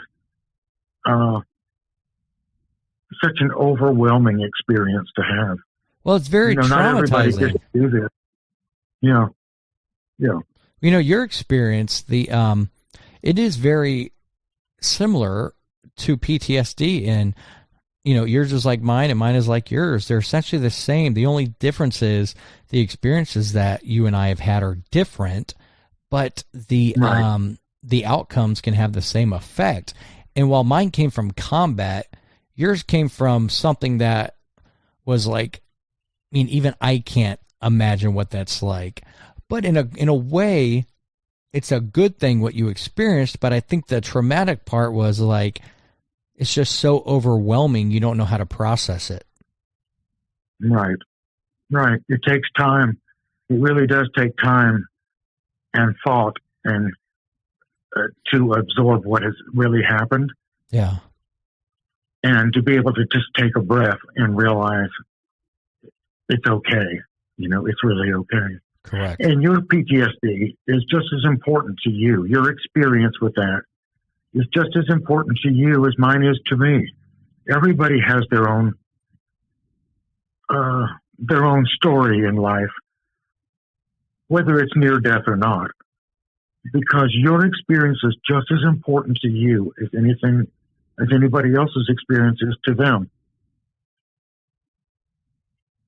Well, yeah, I mean, you're totally right on that point. It's an understandable thing. Well, it might. Go ahead. I'm sorry. No, it's okay, Jim. The takeaway I get from this, and you may have the same thing, is, even though we've had these experiences, and now the question is, what do we do with them? What positive outcomes, or how can we use this for the better? And right. From listening to you, the takeaway I'm getting is, it made you a much better person. It made you actually reach down into your soul, do some soul searching, made you more humble kind of guy. And I think that was on purpose. Whatever the other side does for us, there's always a reason behind it. And when you experience that love, I know behind, your experience, no matter what you feel, even if it's an uncomfortable feeling, it's ultimately about love. And we may not comprehend that just yet, but I think as the years go on, it'll all start to come to you in pieces. It may not come to you at once, because I know there have been a couple experiencers that I've talked to where, it finally clicked 20 years later, because every year there is like a puzzle. They were trying to put all the pieces in place before they told their story, because they didn't want to sound ludicrous. And even though it's not ludicrous, they wanted to make sure that their story was absolutely correct and they could process it themselves before sharing it. So some people can take a couple decades. Some people may take a year. I mean, it all depends, but you have to be comfortable with coming out about your experience, because and the positive thing is too, Jim, you're going to change people to tell their story, I believe. Yes. I have told my story online, and in reading it, it seems so inadequate. That I don't have the right words to fully describe the experience, or it's just inadequate, I think. But you're right, it takes time. Everybody has their own time. And I think it's because we don't really have the words or the understanding until time passes by and we can process it and share it with others and give others hope that death isn't the final journey in all this. You have to give a message of hope, because that's what it is. Well, yeah. So the big question I have for you, and this might sound like a ridiculous question now to even ask, but there's people that listen that still want to know a yes or no to this question, no matter what story you tell. Okay? And the question is now, Jim, without a shadow of doubt, do you believe that there is life after death? Absolutely. I don't even have to think about that. I agree with you, and I think a majority of our audience will. I hope so. I really do. Because it's beautiful on the other side. Our bodies are just a shell, and we're very limited by that shell. But there's so much more, because the spirit lives on. The soul lives on. And into another dimension that we don't know yet, I would say. Not even myself, because I don't know that I experienced the whole thing, if that makes any sense. Oh, it does. You just got a glimpse. Exactly right. I saw a small portion of what is going to be available for all of us. It's really humbling to even recognize that. It takes a while to understand that it's so big. Yeah. Wow. I got to tell you, there is life after this. Well, and I agree with you there, brother. I do believe so too. There was and I just wanted to say this. There was someone I talked to in the past, and they're like, you know, I can't comprehend or understand God. That's why I don't believe in it. And my response was, you know what? If I could completely comprehend life after death and God, that would not be a God you would want to worship, because he's so bigger than our brain. Right. I mean, it's like Exactly right. It's like past time. It's like beyond time and space. Beyond. Right. And even science has even proven that other dimensions exist. And yeah, God in heaven or the other side, you know, that is another dimension. But science already proved, yeah, they exist. It's real. It's just we can't see it because, well, first of all, you know, God and the other side's ultimately in control. So it's, you know, I don't think they're going to let us even get there. Like, nope, sorry, you got to wait. And it's, no. Well, we are kind of shielded. If it makes any sense, we're shielded in the fact that we don't know everything or see everything, because it is too overwhelming to the human mind or body. It's too much. That's how absolutely awesome it was, from what I experienced. It's more than we could possibly absorb as humans, because we're very limited, actually. Yeah. That's absolutely amazing. And going back to what we're limited by, it's kind of like if you look at a fan blade, when a fan's turned off, you can't see through the fan blade because it's blocking the view. But once you turn on the fan and it starts spinning, you can see right through it. And that's what I think our brains are. It's like a giant fan blade. You can only see so much, but then beyond that, there's way more. But that blade... That's a very good way to put it. Very good. I'll always remember that for you saying that. The fan blade. That's true. Yeah. Well, that's the only thing I could think of, because, you know, when you turn on a fan, the blade is still there. It's just moving so fast, you can end up seeing through it. Right. So at least that's how I picture the brain. It's a filter. Yes. Yes. That's a great way to put it, Elijah. That's really a good way to do it, to view it. Well, I got to tell you, Jim, your story has been absolutely phenomenal. I mean, it really was. It's just, I'm sorry, but I don't have words. I don't. I don't. Well, I understand that. I understand that perfectly. I know you do. But thank you. You're very welcome. I appreciate you giving me an opportunity to talk about. Hey everybody, this is Mr. Cyber here. We have another show today with a fantastic guest. We have Susan Dyer with us to tell her near-death experience story. Hello, Susan. Are you there? Hi, guys. Hey, Susan. I'm here, and I'm so happy to be here. Thank you so much, Elijah. Mr. Cyber, you're amazing. Yay. Thank you. Yeah. Well, I wanted to have you on because I know you have a very interesting story to tell, and I know a lot of people have not heard it, and I've heard bits and pieces of it, but I figured why not give you the platform to actually tell everything you want to tell.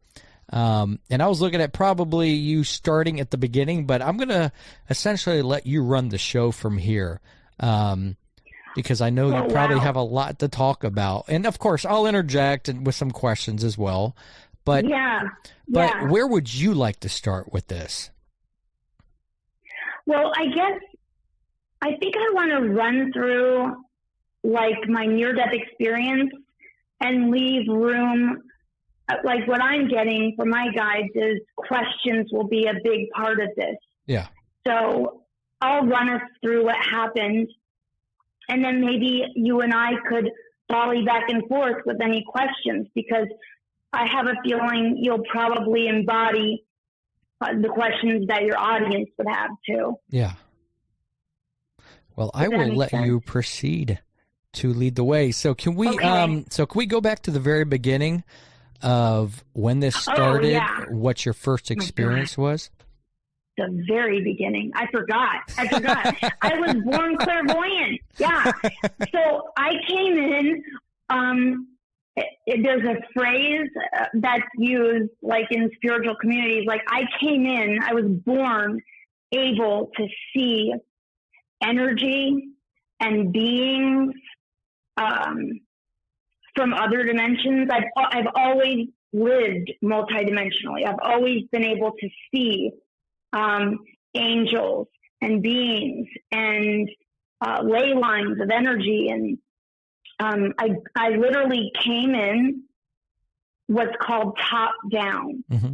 So in like the Indian tradition, for example, when you're developing spiritually, clairvoyance, which is what I was born with, which is the ability to see, clairvoyance, and clairaudience, which is the ability to hear, those are considered cities. And they're kind of the top forms or expressions of one's spiritual development. And most people do not come in top down. Like I kind of came in upside down. And when you do that, there's always a core reason for doing that. Like, yeah. And so I wouldn't understand that for a long time to come. But so essentially clairvoyance as a kid is like the most terrifying existence you could ever imagine. It's like, I just like lived like wild-eyed and like bewildered and constantly afraid. Now, if I can ask you really quick. Yeah. When you were a kid, did you feel out of place with this because you felt different and you really had no one you could explain this to? Yes. I hated myself by kindergarten. I mean, it was that difficult to deal with. So just to like paint a picture, and I want to be really clear, I love my parents dearly and we've grown so much over the years. But growing up, my parents were like super Catholic and super Republican, and I was going to Sunday school and church and studying for the sacraments, and every night I'd come into my parents' room, same story, crying hysterically, describing whatever it was I was seeing that night. And I would see all this stuff during the day, too. But it's different when you're in the daylight and people around you. I didn't feel threatened, but at night, I mean, I just lived in mortal terror of the night because I was alone in my room and I was seeing things so detailedly that I had no idea what I was seeing. You know, the only kinds of energies I was clear on as a child was from watching movies. Is I was able to see, you know, other dimensional beings or extraterrestrials. Like I could identify that, but all the other things, I had no idea what they were. And actually, we talked about this on the phone. I will mention this because it's like, to me, one of the funniest, most ridiculous. My life has just been a string of like rock bottoms and ridiculousness. But my parents were really hell-bent on getting me to stop talking about it. And like every night, I would be like, "You're not seeing that. Go back in your room." Yeah. And there came a point where there was, like how Pigpen had that cloud following him, there was this one energy that was way different than all the other energies I would see. I could not see through it, first of all. And it was so slow moving. And the other ones were like these fantastic, like shades of neon, and they were transparent and they moved so quickly. And this thing was like crimson colored, totally opaque, couldn't see through it, moved so slowly. and followed me just like Pigpen's cloud every day. Wow. And I was like, that was the last thing I talked openly about, because I was desperate to figure out what this was. And so this is where the ridiculousness comes in. My parents, were of no help. They did not know what to do with me. And my church was where I pieced together an inconceivable answer. And I realized, like, oh my God, it must be Satan. It's Satan. Like, it must be. And I was like, I was so young, and I already knew that I was weird, and I felt crazy, because we orient our self-perception around the capacity and opinion and experiences of those who raised us. And for me, that was mom, dad, and the church. And so I felt crazy, because if my parents were telling me this wasn't real, then what was this entire world I'm living in 24/7? And then to piece that together and think the devil is literally stalking me, it added this deeper, darker level to my self-image. And it was really bad. I felt devastated at such a young age, and I thought to myself, I must be really, really bad to have the devil stalking me. But I couldn't figure out why. But I was like, but it doesn't matter. It's the truth. Well, like, why else would that be? Yeah. So I just wanted to say, so unfortunately for you, the boogeyman was real, and this wasn't the boogeyman. This was spiritual demons. Well, actually, no. So this is the funny part. And yes, that was so funny. Yes, my entire life has been filled with boogeymen. It's very true. Yeah. But, so when I was 41, this is insane. I thought that my whole life. And I did not find out until I was 41 that was Archangel Michael. It was not the devil. It was Archangel Michael. And, I have all of my psychic faculties, like clear hearing, clear seeing, clear feeling, clear knowing, channeling, all of it. But back then, I only had seeing. And I was like, would have been nice if somebody could have just thrown me a bone and been like, FYI, it's not the devil, it's Archangel Michael. But that was the truth of it. I didn't find it out till I was 41 and could be, finally start understanding and making sense of everything I was seeing. And the reason he was appearing to me as this deep red color, and for those of you listening with any interest in starseeds, or if you think that you've always felt out of place or that you might be extrasensory, I will say, Archangel Michael has a real penchant for protecting sensitive children. And I had actually broken my energetic, it's called a horror line, which I did not know. I never knew what these things were called until I Googled them way later. But if you could see yourself clairvoyantly, you'd see yourself as a light body and kind of as a bead. And then there's this string of energy, and one part of it comes through your root chakra and anchors you to Mother Earth. And then the top one comes out your crown and connects you with your divinity and your eternal self. And so I had become so afraid of my earthly life.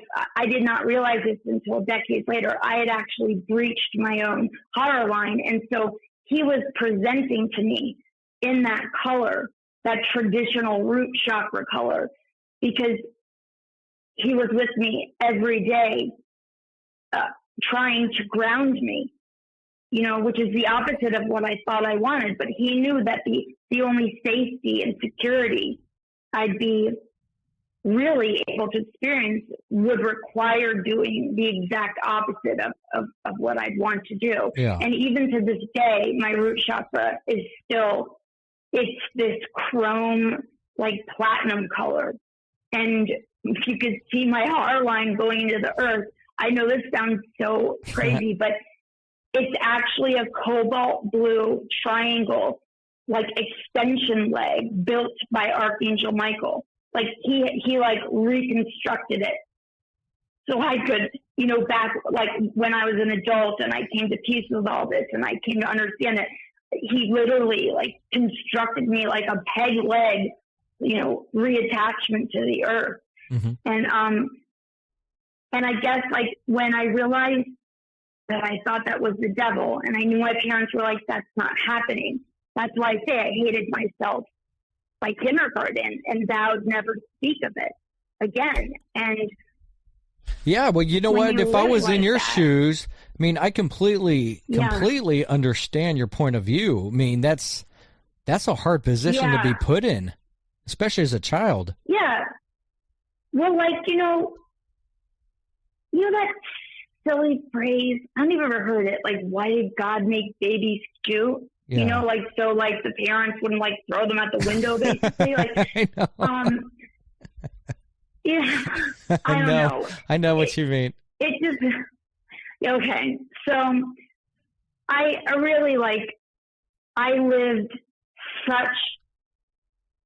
with such deep fraudulence for decades, mm-hmm.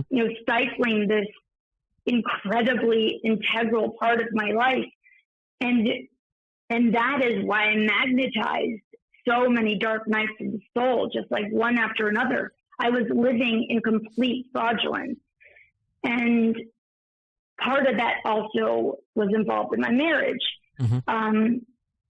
And when that marriage broke up and the circumstances around it seemed to confirm like my worst fear, which is that here I am again, still as an adult.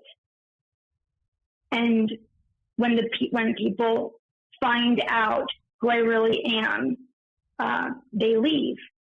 And so it was a pretty shattering experience, and my body fell apart. My body fell apart, really. Like I thought I was coming out with onset dementia. Mm-hmm. Like I didn't know where I was in my own room. Everything was happening. Like I was like laying on the bed. I should know where I am. I have my shoes off. I'm on someone's bed reading. Like what's happening to me? So my body was screaming for my attention about the upcoming dissolution of my marriage. And it shattered me so greatly, like kind of learning the other half or the truth of things for the last 14 years, that I went into, at that point, that was my, I don't know, probably 5th dark night of the soul, but it was 10 months and it did not budge. Yeah. And when I say God, I do also want to say I absolutely am not religious at all. And I just need a word to use. And God basically, of course, is a convenience. But I honor, I want to just make that clear, because even people who don't believe in God at all, I respect them immensely. But after that, there's 10 months of a dark night of the soul that did not budge, where I was really, it was a crisis of faith for me too at that point. I felt like, I did feel like, God, why have you abandoned me? I haven't had even an incremental change. And then fast forward to 2017, that's when I actually died. I had chronic Lyme disease, and the year before, at best, I had a cane. Most of the year, I couldn't walk at all. There was a brief period where I could use a walker, but at that point I was so ill. I was draining 3 IV bags in my body every day. And I would like climb off the couch, army crawl to the kitchen, make PB&Js on the floor for my kids, like for the day, and like line them up against the wall and climb back to the couch. Like I was so ill. And it was worsening and worsening. My friends were telling me you're going to die. And I was like, no, I'm not. And then the day came and from black to white, was like, I am going to die and it's going to be tonight. Like it was a very calm knowing. Yeah. And I tried everything I could to stay. I did. And then crawling, like my friends wouldn't leave even. They kept calling the next one in because they knew too. And finally when the last one left, I was like, thank God my kids aren't here. They're with their dad. I can finally and guilt-free go upstairs and die in peace. And as I was crawling upstairs, my guides threw me this game-changing spitball. They were like, there's one more chance. You have one more chance. And I'm like literally mid-crab crawl on all fours up the stairs. And I'm like, what? I'm like, what is there? And they said, you have to get out of bed. You have to get out of, I'm sorry. No. They said, you've got to get out of your body tonight and get help.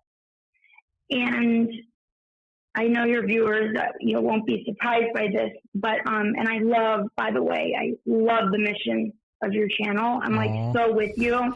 We're like fellow patriots. I'm serious. It's super important, I think. Well, thank you. But I said I've astral traveled since I was a kid. It's a normal part of my life. But I said I can't do that. I've never done that on command. I don't know how to do that. Mm-hmm. And they just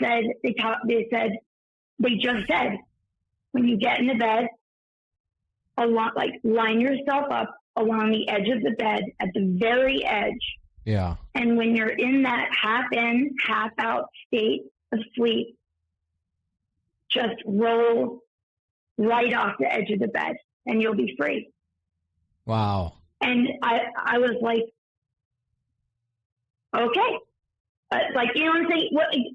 Even to this day, when Source or a guide gives me such a blanketly, like, unconfucius, simple answer, I always, like, throw a party of gratitude. You know what I'm saying? Like, I don't know how to do this. Like, well, this is what you do. It's like, thank you. Like, why all the Confucius, like, like everything else seems to be, but when things really matter, I'm always given practical, concise answers. And so I did exactly that. And I do want to add, because I'm really proud of this, I was terrified because they told me what to do, but I was like, even if this works, I literally was like, what do I do? And I the best I could think of was maybe I could find like a random angel floating about and ask for like, a bit of a dollop of help to just like help me just at least not die. Like some kind of like cosmic AAA program. Like if I can just like find some, I didn't know what to expect. Well, you know what? And without interrupting you, Susan, it's almost like, this is the only analogy I can think of. It's like, okay, you're like 6 years old. You're getting your training wheels off and they're like, you just get on the bike and just go. They give you instructions, but you're like, it's not just that easy. I need guidance. Totally. That's the only thing I can recognize this as. Yeah. I think so too. And as I've, grown in my abilities and understanding, it really is that way. We're always given what we need for the next step. The trick is to become comfortable in the duration of those uncertainties. That's something that's really hard for us. than most humans to like not understand how something's going to turn out, or like anything with uncertainty.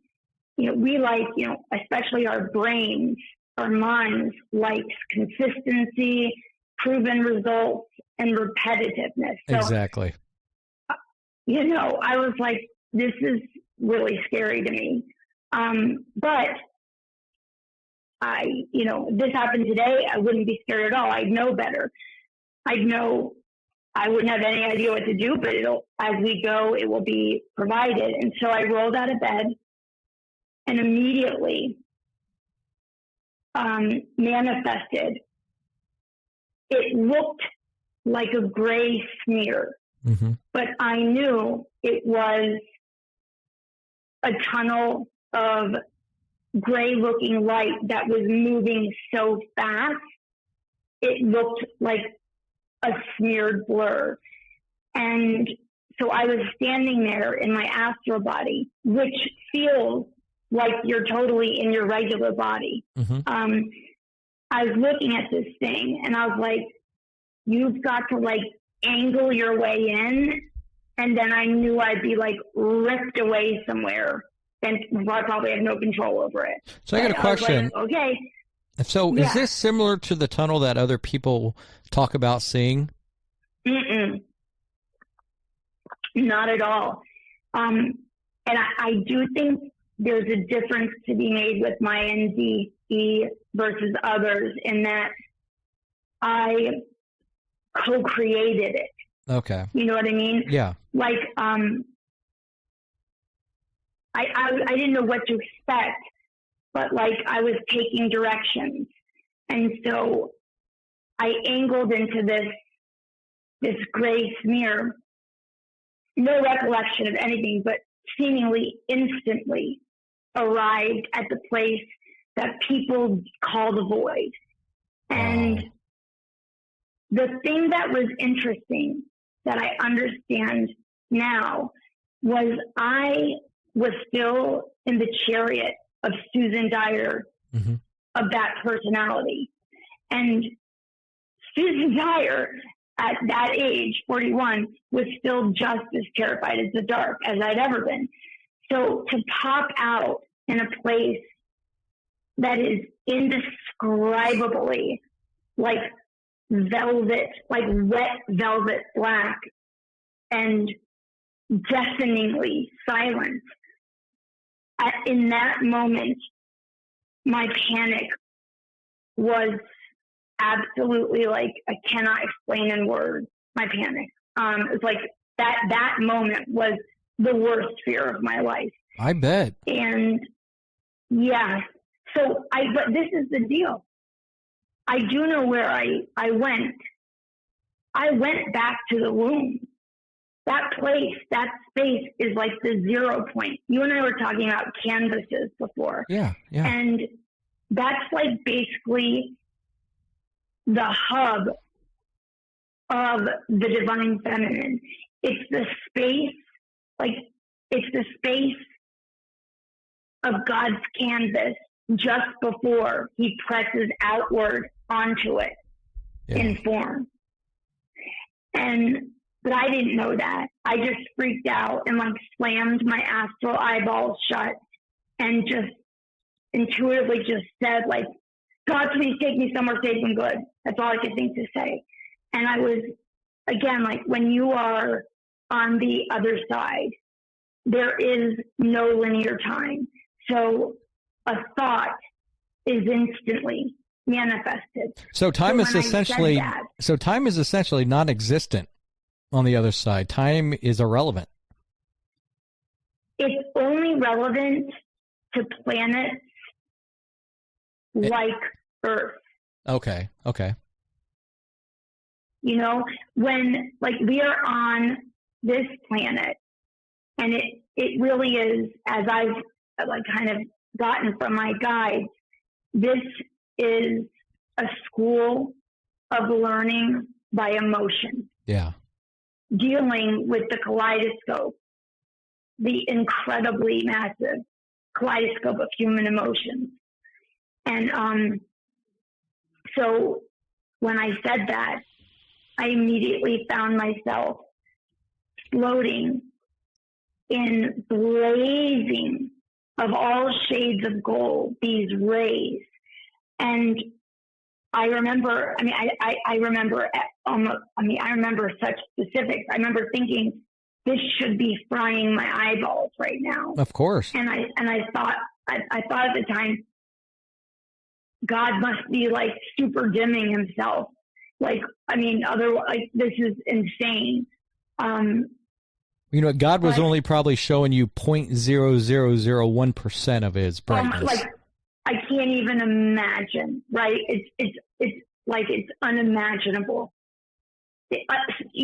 Source, God, the compound of all, whatever you want to call it, I can't even begin. Yeah. But what happened in that exchange, the first part, was integral. Immediately, we began our exchange, and it felt kind of like a plug being plugged into the socket. Mm-hmm. And the first question posed was, do you want to stay here or return home? And then I flipped out. I was so scared God wasn't going to believe me. So I threw up like an IMAX-sized photo of my son. And I was like, no, God, I want to go home. That's the whole point of this trip. And then I felt like I needed to show him how serious I was.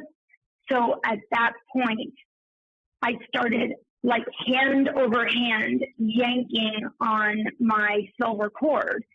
And I remember thinking, like, Susan, what the F are you doing? Like, how long would that take? Like, if I'm trying to return my body by hand over hand, like towing myself back, you could be like dead before you got there. I was thinking how crazy it was, and how like I was just so afraid.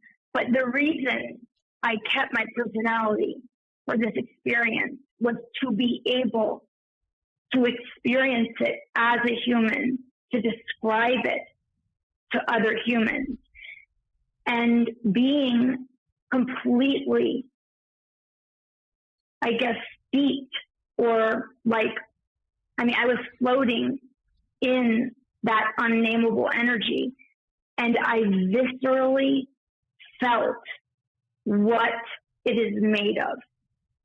And that was the most life-changing experience of my life. And I remember thinking, such love, such deep love should feel heavy and like dense, like fudge, I would think. But this love, which is impossible to put in a word, mm-hmm. I realized the human word that best described what God felt like. It wasn't love. It was actually freedom. Yeah. And can I get a quick question really quick, Susan? Yeah. Oh, my God. Of course. Yes. No, it's all good. Yeah. So this place you were in, well, first question was, you were in your spiritual form, correct? Yeah. And mm-hmm. were you able to see like your arms, legs, or was it just completely spirit? I mean, it was you in yourself, exactly how you are now, but in a spirit. I have no idea what I would have actually looked like. Yeah. And I never bothered to look, because that was so, like, my mission was so targeted. Like you weren't worried about your that. arms and everything, because everything else, the experience wise, was just amazing. Yeah. I'm like, I don't, but I could feel my entire body. Wow. Like your light body is like your spiritual skeleton. You know what I'm saying? So correct. I felt absolutely embodied, even though it was astral. And God, source, whatever, we had this exchange that revolutionized everything for me, because I kind of thought of God. I've been studying spirituality across disciplines for 20 years now. Mm-hmm. And by that point, I come to think of God as like the prime creator energy, which obviously is a loving force. But I had no idea that he knew me so intimately.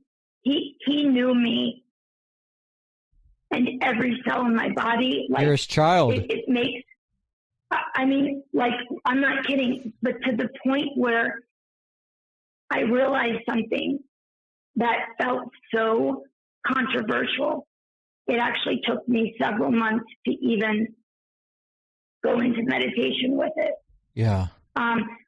What I realized, and now I base my life around this, I realized in that exchange, which was both like super intimate and impossibly sweeping, I realized that we were one and the same.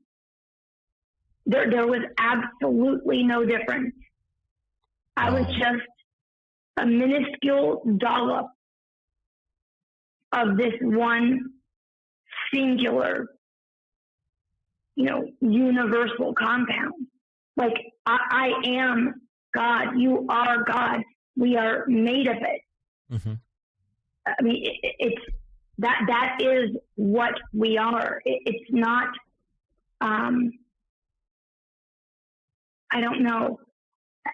I'm sure it's really hard to put into words because it's such an amazing experience. Words don't justify. I know, but you know what? I made a series of promises to God. And this is like where I really began to panic. Yeah. I promised directly, and this is exact words, to live transparently, which I knew meant I had to come out of the closet, come out of the spiritual closet, which was like my worst fear come true. Yeah. Because it's like, me, like, as we talk, like I'd always been considered quirky and weird. Oh, and same here. like, oh my God. Same here. Yeah, I know. We were like fellow nerd power. Like, I know. I just love it. Yeah. But I thought I promised, I said, I will live transparently. I said, I will go all in. I promise.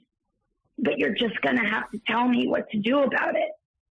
And then immediately after, this exchange, I knew I'd made those promises, which were going to completely eviscerate my former life. Yeah. And then Jesus appeared, like looking like totally hot, handsome Jesus in an off-white, belted robe. So hold on, I'll stop you right there. You saw Jesus Christ. Yeah, that's amazing. It went from me being a psycho, like pulling my silver cord, trying to get back to my body, to then immediately just standing right across from Jesus. And he lifted out both his palms to me, and he asked me, do you want to get better? And that's when I was like, oh my God. I grabbed his hand. Awesome. And I started shouting at the top of my lungs, I'm going to get better as fast as I can. I'm going to get better as fast as I can. I share that like over and over. And as I did that, we went flying while holding hands through the most glorious landscape of just every shade of green imaginable. And for those who may not know, green is, correlates with the heart chakra and with healing. Like when I see Archangel Raphael, he presents as literally like neon green. Like that's how integral that color is to healing. And we did that together. And then this is the part I just admitted. It was kind of insane. I promised to live transparently. And then I just realized after having another set of near-death experiences, Mm-hmm. that you promised God you lived transparently, and you never told the truthful ending of your story. And I was like, what the hell? How did I miss that? So I just actually released a video of the true ending of my story, which I intentionally omitted for fear of judgment. Because to me, the extraterrestrial line, like that, I felt like I was going to go to my grave with, because that's when people think of like tin hats, trailers, and like living in the desert, you know? And it was a line. I was like, I can't go there. But what happened truthfully was that after we did that, Jesus asked me, well, you know what, Susan, I don't mean to interrupt you. Before you go there, I want you to make you feel better, because anything God does is not impossible. And I think even though you were afraid or hesitant to reveal, some more information, I personally think, God doesn't immediately expect it. He wants you to think about it, relate to it first, understand it, and then when it's time, he will let you know when it's time to release that information. Oh, so you may proceed. I didn't mean to interrupt you there. So agree with you. No, I completely agree, and that has been my experience. I mean, ever since, and so I like, we're so on the same page. And he asked me, but you know what? The synchronicity of us talking is super important, because just last night I made a really breakthrough realization, and I realized why God felt like freedom above all. And I realized it was because God is God. Like that energy, if you cut it in half, it would just be one thing. Like when you cut a tree, it's tree all the way through. Yeah. And so is God. And I had this exact thought while merged with God. And this video, I have a video called There Is No Sin. I have like that video enrages so many people. I'm like constantly going in there trying to like buffer people's complete resistance to the idea that there is no sin. Because when I was merged with him, I literally thought to myself, I could have just murdered 10 people and I'd be embraced in the very same way. God is immovably God. Yeah. No matter what, God simply is. And the love. God is the Alpha, the Omega, the beginning, the end, and he is complete love. Yeah, but it's conditionless. Correct. And I was in the presence of conditionless love for the first time in my life. And that's why it felt like freedom. Wow. And that was a really important realization for me. Because, and I've meditated on this, and I've asked, is it ever really possible to experience unconditional love from human to human? Because we necessarily have our chariot of our personality and ego. It's a requisite for incarnating. And because of that, like, even if my child murdered someone, I would love him still. Oh, of course. Of course. But I would absolutely. You don't like the action, but you still love your child. No, but what I'm saying is it would still affect me. I would still be totally afraid of judgment from other parents and what people are thinking of me. Like, so I guess what I'm trying to say is true conditionless love. That's really only possible with God. Of course. And that's not a bad thing at all, because we can get very, very close to unconditional love with people. It involves becoming completely authentic, which takes a lot of ballsy, like, inner reflection. Well, you know what? God wouldn't be God if he wasn't unconditional love. Yes.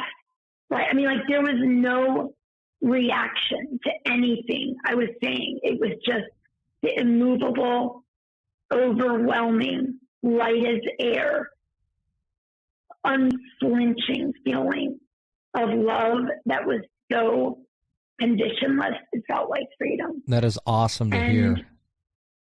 Yeah. And I bet you felt a great... So I want to go back. So when you felt that, did you feel a sense of just relief? No. I felt terror, because I knew that the core of my work was going to be centered around my realization that was hard for me to accept. It took me 6 months before I'd even bring it into meditation. Yeah. But that realization that we are, each of us, actually God, like, I knew that was to be my focal message in whatever work I do. And the whole thing was terrifying. But then at the end of that portion of Jesus, he asked me, is there any other place you'd like to visit, before returning to your body? And I was like, yes. And I told him, I was like, I want to go to this certain ship. This is what I left out. And I think you're going to link to the video where I discussed this. Correct. And before you continue really quick, I just want to let everybody know, down in description, I have linked Susan's YouTube channel and some more information below. So please check out those resources. She has a tremendous amount of videos that are very fascinating. So I just wanted to mention that. So please check out Susan Dyer's site. Thank you. That means a lot. For real. Like, that's very kind of you.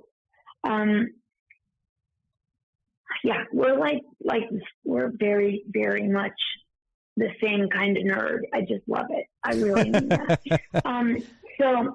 So I said I wanted to go to this ship because since I was little, I've been traveling to the same ship and physically doing so, actually, at length as a child, but now I do it astrally. And every time I go, I would be on it, put on the same table. It's kind of like a stone, smooth, graphite-colored table. Yeah. And it was like a dark room with kind of a spotlight around the table. And my mantis guide was always the one taking care of me. So I have a mantis guide. And this is also a note to any budding spiritualist. Don't ever get hung up on getting a name. A name doesn't mean anything. What means something is that you explore the energy and you kind of know what that energy stands for. That's the real message. The naming is just a human habit, like that we do, like to keep organized, just like time. Like we created time as like the Dewey Decimal System for living. Exactly. Because, we need organization. But I wanted to go to Table's spaceship. I call him Table.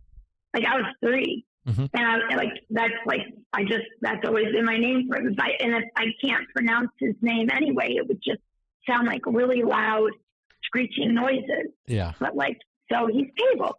And so Jesus and I flew up to the hull of a massive, massive ship. And this is so, like, nerdily cool. You will so like this.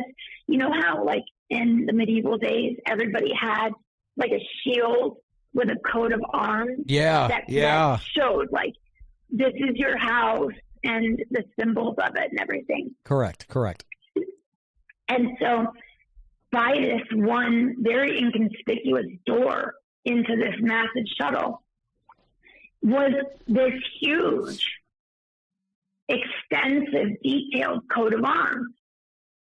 And it verified everything I need to know, kind of like if you have a boat, it'll say, like, you know, Goddess Athena, Siesta Key, Florida. Like, it was like that, but way more detailed. It was kind of like its galactic address, like its mission, you know, the races on board, their intention, like it was like their call sheet. And so he had me read that. And I was like, yep, that's one. And then immediately I was inside the ship. I actually wanted to meet a guide I call Perry, because I knew Perry was not embodied. I know Perry is a light being, but I knew that if I requested to meet him under these circumstances, that somehow I'd be able to. And that would be like being able to finally, like, hug, like, you know, a longtime teddy bear, you know? Definitely. And so symbolically, this is all symbolic. You know, in that movie Contrast with Jodie Foster. Oh, you know what? You know what? It's funny. Yeah. I'm so glad you mentioned Contact. That was the first. Oh yeah, Contact. Yeah, that was an absolutely amazing movie where they got the alien signal and they tried to decipher it, and then you know, they ended up building this machine from the blueprints they received from the aliens to fall through a wormhole. So if anybody hasn't seen the movie Contact, by all means, go watch it. Yeah, and I'll plug this, especially for you, Elijah, for real. You've got to read the book. It makes the movie look like a McDonald's Happy Meal. Really? Like oh my God, you will freak out. It is so much hugely nerdily. That book is one of my top 3 favorite books. But in that story, when she does land on the planet, you see this shadow, and like you can kind of tell it looks like a tentacled being is approaching. But when it was her dad eventually, wasn't it? Her dad. Yeah. Yes. And she even confirms, like, you're not really my dad, are you? And he was like, no, I'm not. But again, like, our higher self's intention is never to scare. And a lot of times people don't even realize they're clairaudient, like clear hearing. A lot of times people don't even realize they are, because so often our guides use our own voice to speak to us. So we think we're thinking it, but it's really them, because they don't want to scare us or startle us. But if you want an easy trick to know if your thought was like divinely inspired or came from you, it's pretty cool, actually. Basically, when that realization came about the freedom and self-love thing, I was totally not thinking about that. I was washing dishes. I was doing something different. I hadn't thought about it in forever.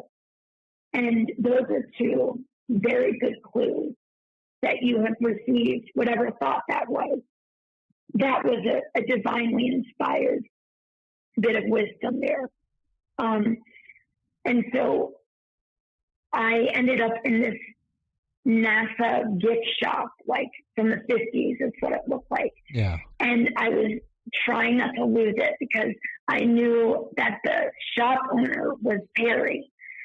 And I was just trying not to speak out because he was talking to another customer and I wanted to be polite. Yeah. And of course, it just like Jodie Foster, he manifested for my benefit as my version of an every dad. So like, if you put my dad's head on his body, that's exactly how he dressed on the weekends. On the weekends, he loved to like garden and he put on these like dorky Wrangler jeans and a flannel shirt. Yeah. And he had kind of like a little dad belly. And it's kind of like what I have. I'm like, you don't have kids, do you? I don't know if you do. Yeah, I have I know we're going off topic, but I got my wife and I have a 19-year-old daughter in college. Oh, wow. Yeah. Well, I was going to say that growing up, I called my dad's tummy my pillow. It was like my favorite thing. So I was just going to say, if you have kids, they probably love it. Like I would always go and like lay on my dad's pillow. Well, yeah, they love it. I don't love it. I'm trying to get rid of it, but it's easier to put it on than it is to take it off. Sorry. That circumstances don't work. This is no longer serving my 19-year-old daughter. And it's annoying to me. Right. So there was Perry, and like from the neck up, was just like any other dad from who I grew up. You know what I'm saying? Like it wasn't my dad, but he manifested as my version of every dad. Yeah. And I got to, I waited and then I went over and we hugged each other so hard and so long, which is like was a dream come true just because he is a light. He is a light body. He doesn't come in form. But in that time space, in those conditions, he was able to. And it was just, I just like felt like my birthday, And after that exchange, that's when I came back to my body. I woke up the next morning and I'd always have like either my cane or my walker, like immediately beside my bed. And I woke up, I sat up, and immediately looked at my cane and knew I wouldn't need it anymore. And over the next 5 days, I went from, death to unexplainable health. Living miracle. That was a miracle right there. Yeah, like even my blood, for example, they were about to start chelating my blood, meaning like drain me of my blood because it was so dangerously overloaded with iron. Yeah. And I remember my doctor being absolutely like astonished and like unsettled that there was zero iron in my blood. And it was actually kind of fun because he was kind of a stick in the mud. So I actually had a really good time. Sometimes I do this. It's a little naughty. But he's like, I don't understand this. I was like, well, that's because I died and I healed overnight. I was like, and he was like, okay. But it was a very satisfying moment. That is, but you know what? I would have done the same thing too. Hell yeah. I mean, I was like, if you really want to know, that is the deal. Yeah, you know what? I would have said, Doc, thou shalt not lie. Yeah, seriously. And he just was so befuddled, which I'm used to. But and then actually, I am so grateful not to have known this. But I had no idea that. If you look at the flow chart of a hero's journey, for example, I could see that my archetype was very much like a phoenix. My life had been a string of rock bottoms in every category. you can imagine. And I thought, well, this is what you do. Like Anita Morjana dining with me. Like, I just have had a Super Bowl level NDE. Now I write my book and launch my career. But little did I know I was about to die last February. I got so gravely ill in a different way. My brain was shutting down and I was collapsing like I was shot in front of my kids, or they'd find me on the floor in front of the freezer that's just hanging open. And it was so scary. I was like, I could kill them in the car. My parents had it come up for months and take care of my children. And I thought I was going to die in February, but I channeled, Source directly. And I was like, I did not come all this way for this to happen again. And I had never been angrier, even though to me, Source is my highest self, is me. Like, I had never been more angry. I'm like, people don't go through this twice. Correct. Like, this is, that's BS. Like, I don't care what was in my plan before coming in, whatever. But that was another non-Confucius moment. Well, you know what? The thing I can tell you, what it sounds like, yeah. So each of us have different experiences in life. And to me, it seems like, God used you for a specific purpose. I mean, there has to be something behind this. And it's a good purpose, even though you may not know, or we may not know the complete understanding. He's not going to go out of his way to put you or anybody through this without an end reason. And it may even be getting this message out there. I mean, this is an absolutely fantastic story, completely. Well, and I what think you just said is really beautiful, Elijah. Well, it's true. I mean, it's I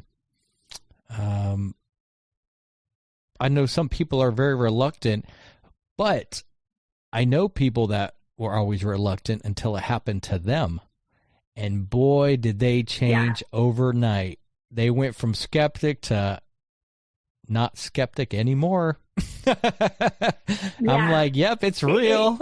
Yes. And I can tell you actually that the experience that happened, like, for the past year and a half, it's like, oh my God, it actually took care of. I did not realize this, but I only had one worst fear left. What was that? And it happened, which was the exodus of my remaining friends. Like 5 years of grave illness takes a toll. And through this process of getting so sick and being in so much physical pain, being, long story short, with this second go around, I was doing everything with an engine made of self-hate. Yeah. I mentor women, and I'm writing this book, but I always knew, how do I finish it? I can't lie and claim self-love. And the irony of my last attachment being losing all my friends, the irony of that creating self-love was my own personal deepest miracle. Because the entire time I've been doing this, I was secretly hoping, I will grind this out. Yeah. I'm very loyal, and I thought the best I could hope for was to feel neutral about myself, and that was my fantasy. And I even had my doctor, tell me, you don't produce either serotonin or dopamine. And they didn't know what to do with me. They wrote this foundation that specializes in this. And they literally wrote back and they were like, we had no experience. We don't know what to offer. We've never experienced someone who produces neither. And, hearing that confirmed my worst fear that, like, I'm always going to feel like I'm always going to hate myself. It's just like it's too deeply ingrained. And so when I finished grieving the loss of my friends and having come through the actual death part of it, because God said, give me 60 days. Yeah. And I was like, well, damn, thank you, an answer. But God doesn't need 60 days. I needed 60 days to keep my fearful thoughts at bay well enough to receive the miracle. So I kept dying worse each day, and there was 4 days left. And by this point, I'm like F-bombing God, right? I'm like, you're going to have to pull an elephant-sized rabbit out of my ass at this point. Yeah. And with 4 days to go, it went from like my parents totally accepting the fact that I was going to die to just full restoration. Wow. With 4 days to spare. And then with the friends thing, that actually happened more recently. Mm-hmm. But after grieving them, I've been crying so hard. I stood up and I felt this huge blast of wind, just absolutely blast full body. And I quickly turned to the mirror because I wanted to see if my hair was moving. Yeah. I'm like, I just was hoping to see like, well, what is this? My hair was not moving. It was strictly a spiritual sensation. And I asked, I was like, what is this? What is this? And I had my first samadhi or bliss experience. I'm like, what is happening? What is this? And Wayne Dyer immediately came in and said, you dropped your last attachment. And then Archangel Michael said, no internal resistance. Wow. And that's how I try to live my life. I think of myself and every action I take as like I'm an empty pitcher. And I take my marching orders from Source, and I've made a pact with my guides that like our primary directive is to never miss like a breadcrumb from Source. You know what I mean? Oh, definitely. So that's kind of everything in a nutshell. It's very nutshelled. But I guess I would just welcome any questions you have. Your viewers. And wow. If there's anything I could say that would offer help in any way, as you know them best, I would really love to, be of maximum service. Well, first of all, I want to encourage you. You need to finish your book by all means, because this story is phenomenal. And I think this goes along with a huge part of the healing, and I really do think this will complete the circle for you, because with everything that's happened, I think with the book and with getting your story out there, when people hear it, they will start to understand where you're coming from. And sometimes it's hard to relay that if people only know bits and pieces of everything that you went through. But I think once they see the whole bigger picture, I think it'll click for them. So I really think this is meant to happen. I think things are actually going to go in a fantastic direction for you. Things do take time. Things can take years. Like another gentleman, Andrew, I talked to, it took him 20 years to come out with his whole story. And, things happen for a reason. God puts you into positions, I think, that are tough, but nothing you can handle. But he puts you in the right place at the right time. And I think right now is the right time for you. Yeah, totally. And this is just... actually... Yeah, go ahead. This reminds me of kind of one of my own personal tenets, I guess you would, like one of my foundational beliefs is saying what you're just saying, which is everything that happens to us, with like everything that happens for us, not to us.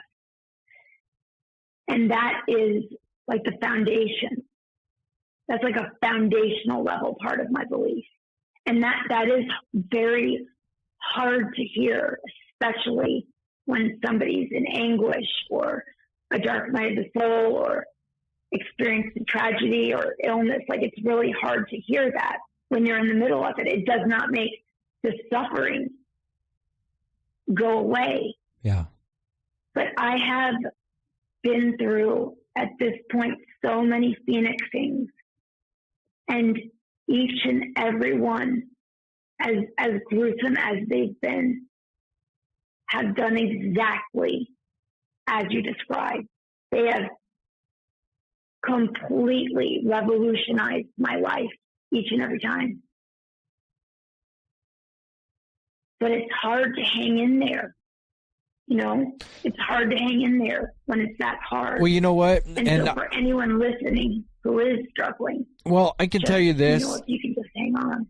So this is kind of off topic. So I was in the military and I suffer from PTSD. And I don't talk about it a lot because a lot of people can't relate to it. But what I do is, I've been distant from people. People have distanced from me. But, I've had this for going on, well, it's been over 10 years now. But I'm starting to understand, okay, how can I use this for a better purpose? So what I do is ultimately I can't control what anybody does. And neither can you, because we're each our own individual person. But you can take that energy and try to turn it around for the better. And I think, going back to God really quick, he's not going to put you in a position that you ultimately can't come through. Things will be a challenge. Things aren't meant to be easy in life. And, sometimes he wants you to not, how can I say this, not pull your weight, but he wants you to see that, you can overcome this. You are going to have people in life that will distance or, move on, but that's, you can't control that, and there's people that love you, that care about you. But just to go back to what I was previously saying, you and I do have a lot in common, because even though I haven't gone through the experience you have when it comes to those relationships and personal vendettas or whatever it is, we do have that in common. And what I use my issue for the better, and things start opening up doors, etc. That's all if that makes any sense. It makes perfect sense. And what you've just described is truly the process of alchemy. Yeah. Like, we are meant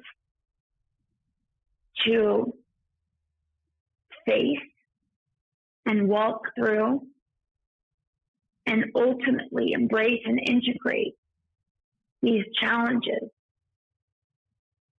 because that is the shit that will be within our power to turn to gold. Definitely. And using that is your most precious gift. Your deepest contrast is always the source of your most powerful potential contribution. That is alchemy. You have turned your struggles into helping others do the same. And that's inspired work. And you know what? I don't think we're given anything that we can't overcome. We are tested. I know that for a fact. We're being tested. And if it's something you can't handle, it's not going to be given to you. And at first, it's going to seem like you can't do anything about it. But given time, you'll see the pieces come together the way they're meant to be. And I think with these experiences that you had, just the fact that you had it, that in itself is an amazing thing. That means, you know what, God's looking after you. But at the same time, he wants you to prove to yourself and show you that, hey, you can overcome these challenges. And I think that's a real positive thing. Sure. Most definitely. So one of my guys, Wayne Dyer, used to always talk about emotional mastery being the one shared purpose of every being incarnated on earth. And to that end, it really is true. Like, Earth School is all about living these fleeting, temporal lives and navigating the insanely infinite kaleidoscope of human emotion. Yeah. That's the school we're in. It's really like relationship building. Like, every relationship, especially your closest ones, are your greatest workshops for spiritual development. And this might sound a little hard to hear too. Oh, it's okay. Go ahead. But what I've also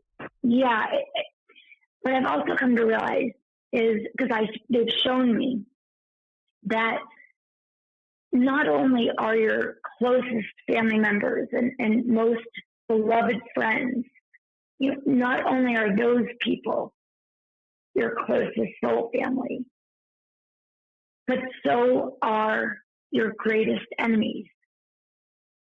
And it actually takes a huge degree of love, like in the pre-incarnation huddle we do, where we kind of discuss, these are the themes I want to explore, and we kind of, cast our lifetime. Like, okay, so you'll help me in this way to explore this theme, and so on. The people who have caused us the greatest pain are just as close soul family as the people who contribute the most valuable comfort. It takes somebody who does love you that deeply to come in and offer their role as someone who they know will wound you deeply. And I mention this because knowing this is how I was able to forgive my ex-husband. And forgiveness is one of those super unsexy topics. Yeah. Many people want to skip straight to, how do I open my third eye? But you, all of you, your bones, your layers of energy, the negative space within you, everything about you is the divine instrument. And if you're hoping to get clearer messages to improve anything in your life or get guidance or wisdom, having some kind of like emotional junk in the trunk, negative emotions that we've stuffed or we've forcibly ignored, or it's like too painful to go there. That's the work, the real work of being able to receive more synchronicities and to perceive yourself as having an easier time of communing with your guides, for example. Yeah. If somebody is holding on to a deep resentment or a deep sorrow, there really is no way around but through. And that's kind of difficult. It's a kind of difficult pill to swallow. But I know from experience, and I said it to God, I was like, God, I want to forgive John, obviously for the sake of my children, but even more selfishly for my own peace of mind, because I did not want to live in fear for the rest of my life. And I kept saying, I just don't know how this is going to be possible. I don't understand, but please just don't give up on me. Please. Well, you know what, if I could say 4 years. Yeah. Well, if I could say something really quick, I'm so glad you brought up the thing about forgiveness, because forgiveness is very difficult. And I've noticed people that, it's not that they don't want to forgive. It's hard for people to forgive, especially when specific things happen. But what you notice is once you, I'm not just saying I'm sorry, I mean in your heart. If you say, I'm sorry, and you forgive that person. Now, I'm not talking about if they did an action that's not good. That's one thing. I may not agree with the action, but I can forgive the person, okay? Because we're all human. But what I've experienced and have noticed, and you have, I'm sure, as well, once you forgive somebody, all of a sudden, all that, everything you've been storing inside lifts. Any, the burden, the weight, because it's hard for you to move on and forgive yourself for anything if you can't forgive other people. Yes. Forgiveness, like, this is literally how important it is. It is like, this is my own nerdy term for it, but it is like a spiritual enema. Yep. It really is. You're absolutely right. You want to think of yourself as a pipe, a small section of the biggest, widest, cleanest, and unobstructed pipe that you can be, so that you're able to glean the wisdom of your eternal self. Like, you, Elijah, are sitting here. Yeah. But the reality is, you are at the very tip of an upside down iceberg. The absolute majority of you is still, as we speak, anchored in spirit. And real wisdom comes from that portion of ourselves, our timeless selves. And a lot of people, I think, especially in this day and age, like, would love greater clarity, would love to have a greater sense of peace and ease. And there really is nothing more self-loving or self-honoring than forgiving. It's for you. And I want to say this too. I work with so many people, and the number one request that people's spirit guide always have is, please ask for help as much as you can. You are never in this alone, only if you want to be. Yeah. And that's what I want to say. Forgiveness is so powerful. And you may want to start at the place where you simply ask your guide or God or source or Allah or whomever of saying, I know I'm not willing to forgive so-and-so, but please help me find the willingness. Start there. Yeah. Start just to pray for the willingness to be willing to forgive. Well, you know what? I'll tell you this. So, and I haven't told you this yet.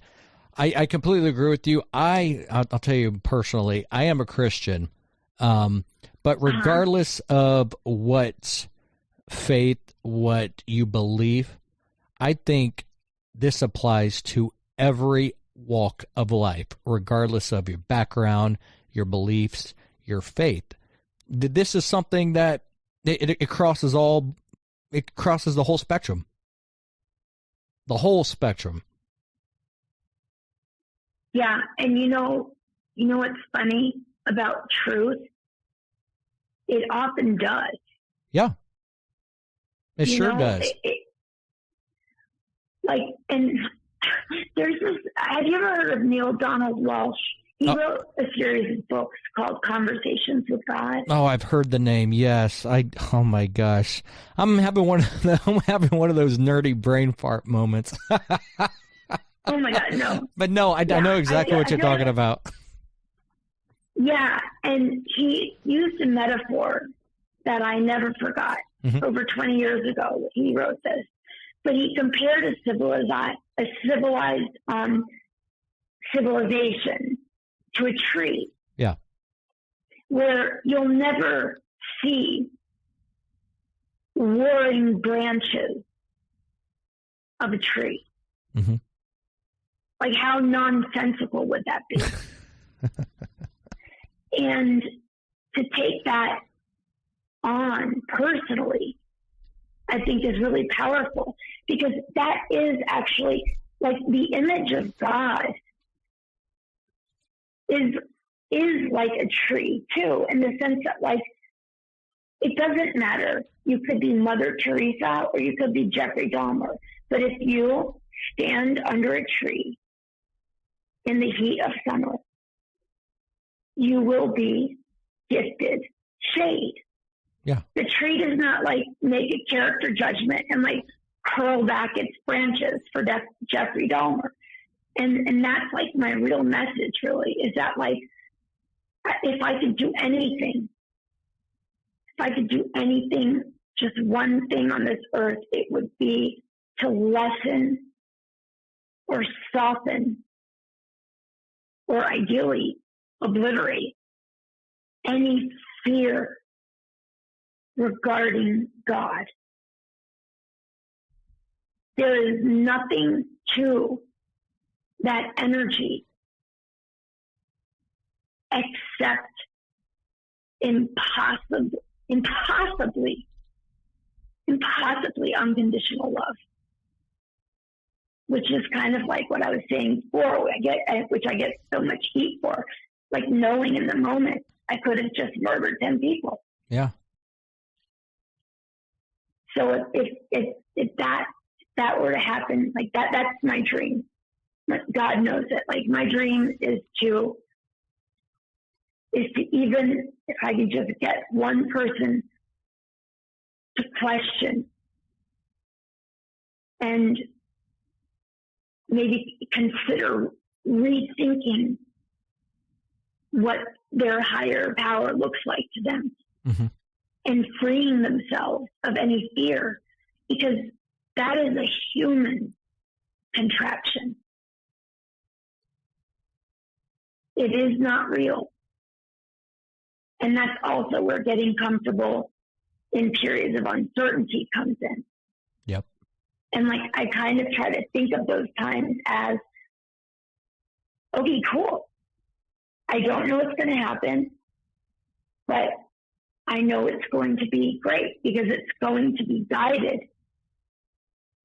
by the wisdom of my higher self. Yeah. And so that connection is so amazing.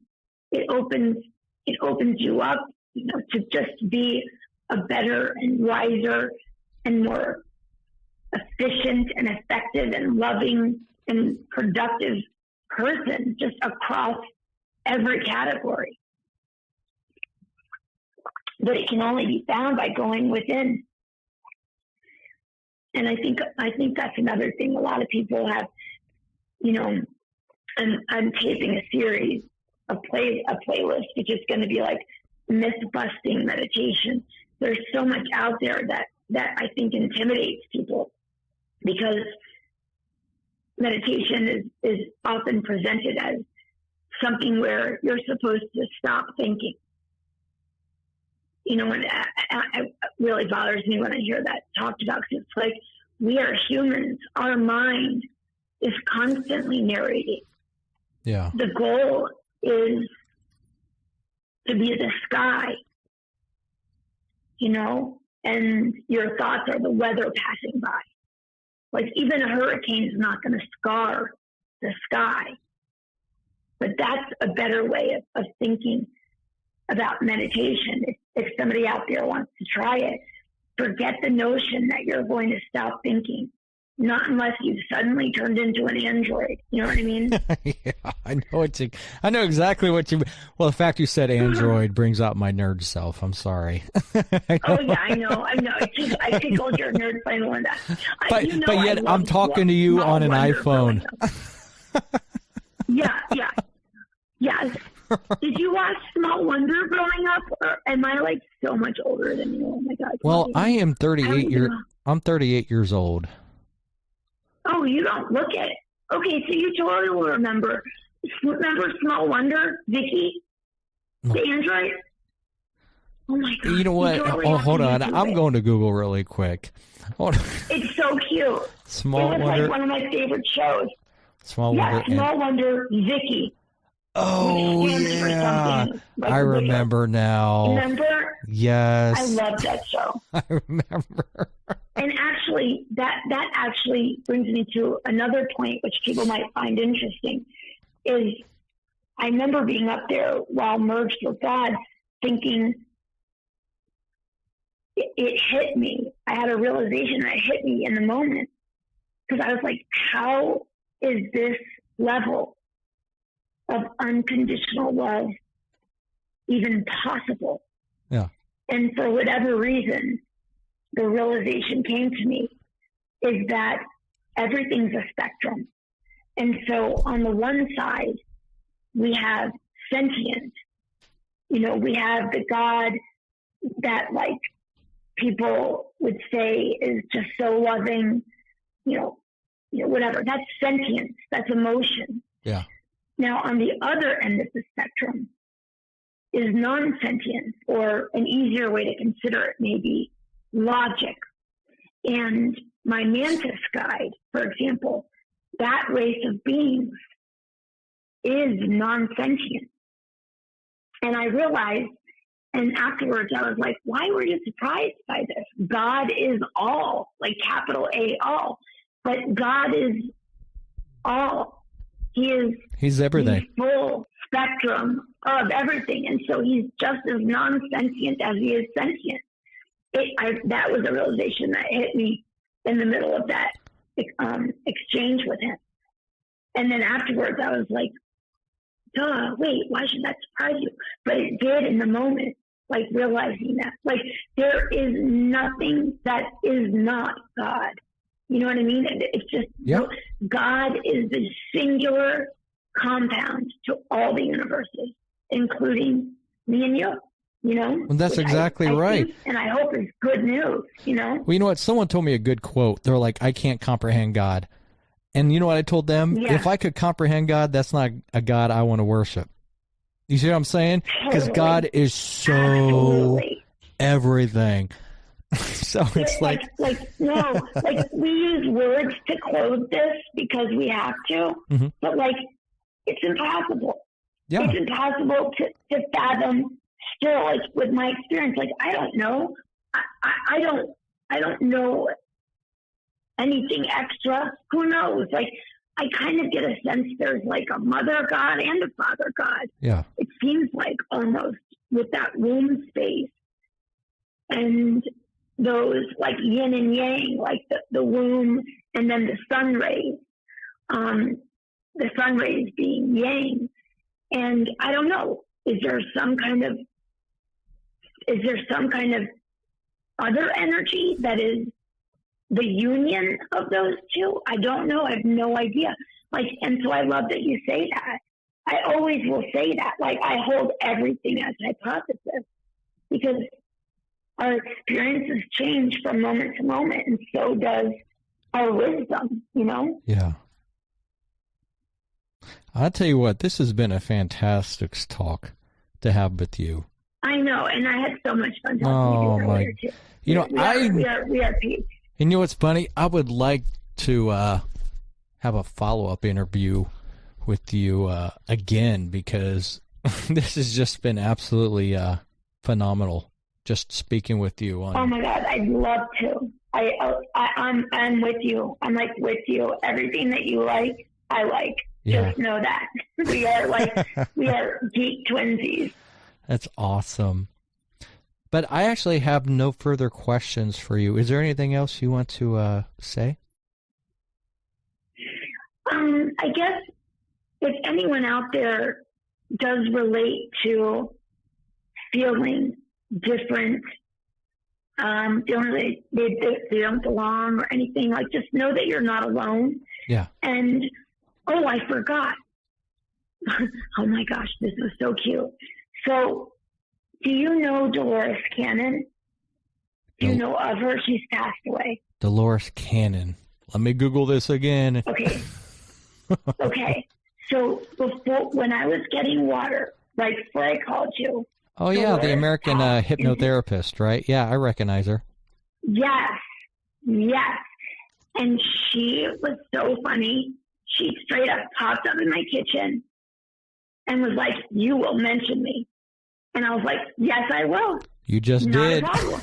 You just and did. So for anyone, like, especially for people who are, like, interested in this and interested in extraterrestrial, and all this sort of thing. Oh, gosh. You said are unequaled. You said extraterrestrials. That's one of the shows I'm going to be doing. I am so fascinated in UFOs. Oh, you got it. I'll do that with you. I would love to host that one with you. I'm like, well, then let's do it, girl. Let's do it, Susan. We should. I know. Let's do it. I have many experiences with them. That is awesome. Very many. Yeah. And Dolores Cannon, like, all of her books, I mean, they're just extraordinary. She's, like, such a badass. And she really connects with your viewers. Like, that was so funny. But she was like, "You will insert me in there because there are people who, like, you know, we need to be connected." Yeah. And, like, specifically in your audience. So I almost forgot that. That would not have been good. Oh, well, thank you for bringing that up. I really appreciate that. Yeah. I'm definitely going to go through her stuff later on tonight. Yeah. Oh, my God. You will love it. You will love it. I know I will, because that's one of those nerdy but awesome topics that we all... Nerdy and detail. Like, totally. Like, you should also read the book, The Martian. That's another one of my top favorites. Well, I've seen the movie, the one with, oh my gosh, what's his name? I know, Come on, what's his name? Matt Damon. Oh, that was so cool. And I was like, where did they film that? Like the Hallmark card version. The book is like nerd heaven. It's like the Contact book, where, like, it's even way more into the science of everything. It's like, you have got to trust me. Oh my gosh. Like, the juicy details of nerddom in the books over the movies is like an avalanche. You will freak out. Wow. I'm telling you, you will be like the happiest person. And also, Contact is so old, you could probably find it for like $1.50. Here's what's funny. Like, used on eBay. I own it. I bought it on iTunes. It's part of my collection. And another good one was Interstellar. That was an awesome movie. Oh, one of my top 5 favorite movies. Yes, ma'am. Oh my gosh. Are you kidding me? I own it. I love it. We would be really good movie watching friends too. Oh yeah, good stuff. Like for sure. Well, Susan, I really had the best time. Thank you. And I feel like anyone who likes you, I like them. So I'm very, very happy we got to do this together. I'm so happy as well. I know for our guests that for our listeners that don't know, Susan and I have been chatting back and forth for a little while, getting this set up. And she was kind enough to hop on board with this. And we are going to be giving you all of her information for her site, all the information about her down in the description. But I would like to tell the users, please share this video. She's also going to host it on her YouTube site as well. So check that out.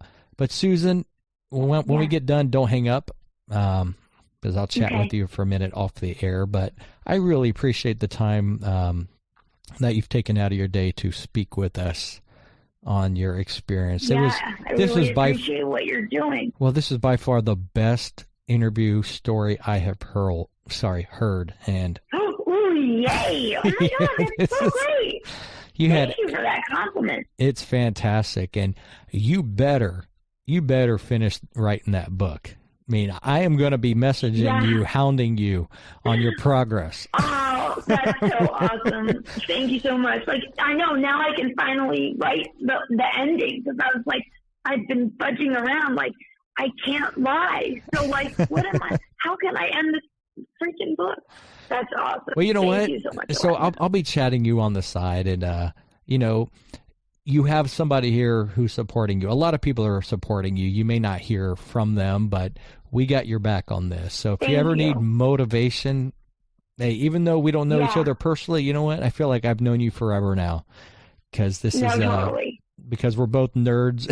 We're both into the same type of topics, and but I want to. Now that your guides are sitting in my copper pyramid with me right now, like I know we'll be continuing to talk, because they're really digging this like bat line. You know it. They're like, this is like we've got a bat line to our boy. It's pretty cute. Oh yeah. Well, Susan, do not hang up. I'll chat with you in a second here, but I appreciate your time again. Good. So thank you very much. You too. Thanks, everybody. Bye. Hey, everybody. That was Susan Dyer. What an amazing story she had. We're going to link all of her information down below in the description. Also, we're going to have all of her website and YouTube channel information, and anything else she provides. Check it down in the description. Also, follow her and subscribe to her on her YouTube channel. Thanks for joining us for this episode with Susan Dyer. And until next time, I am Mr. Cyber. Talk to you later.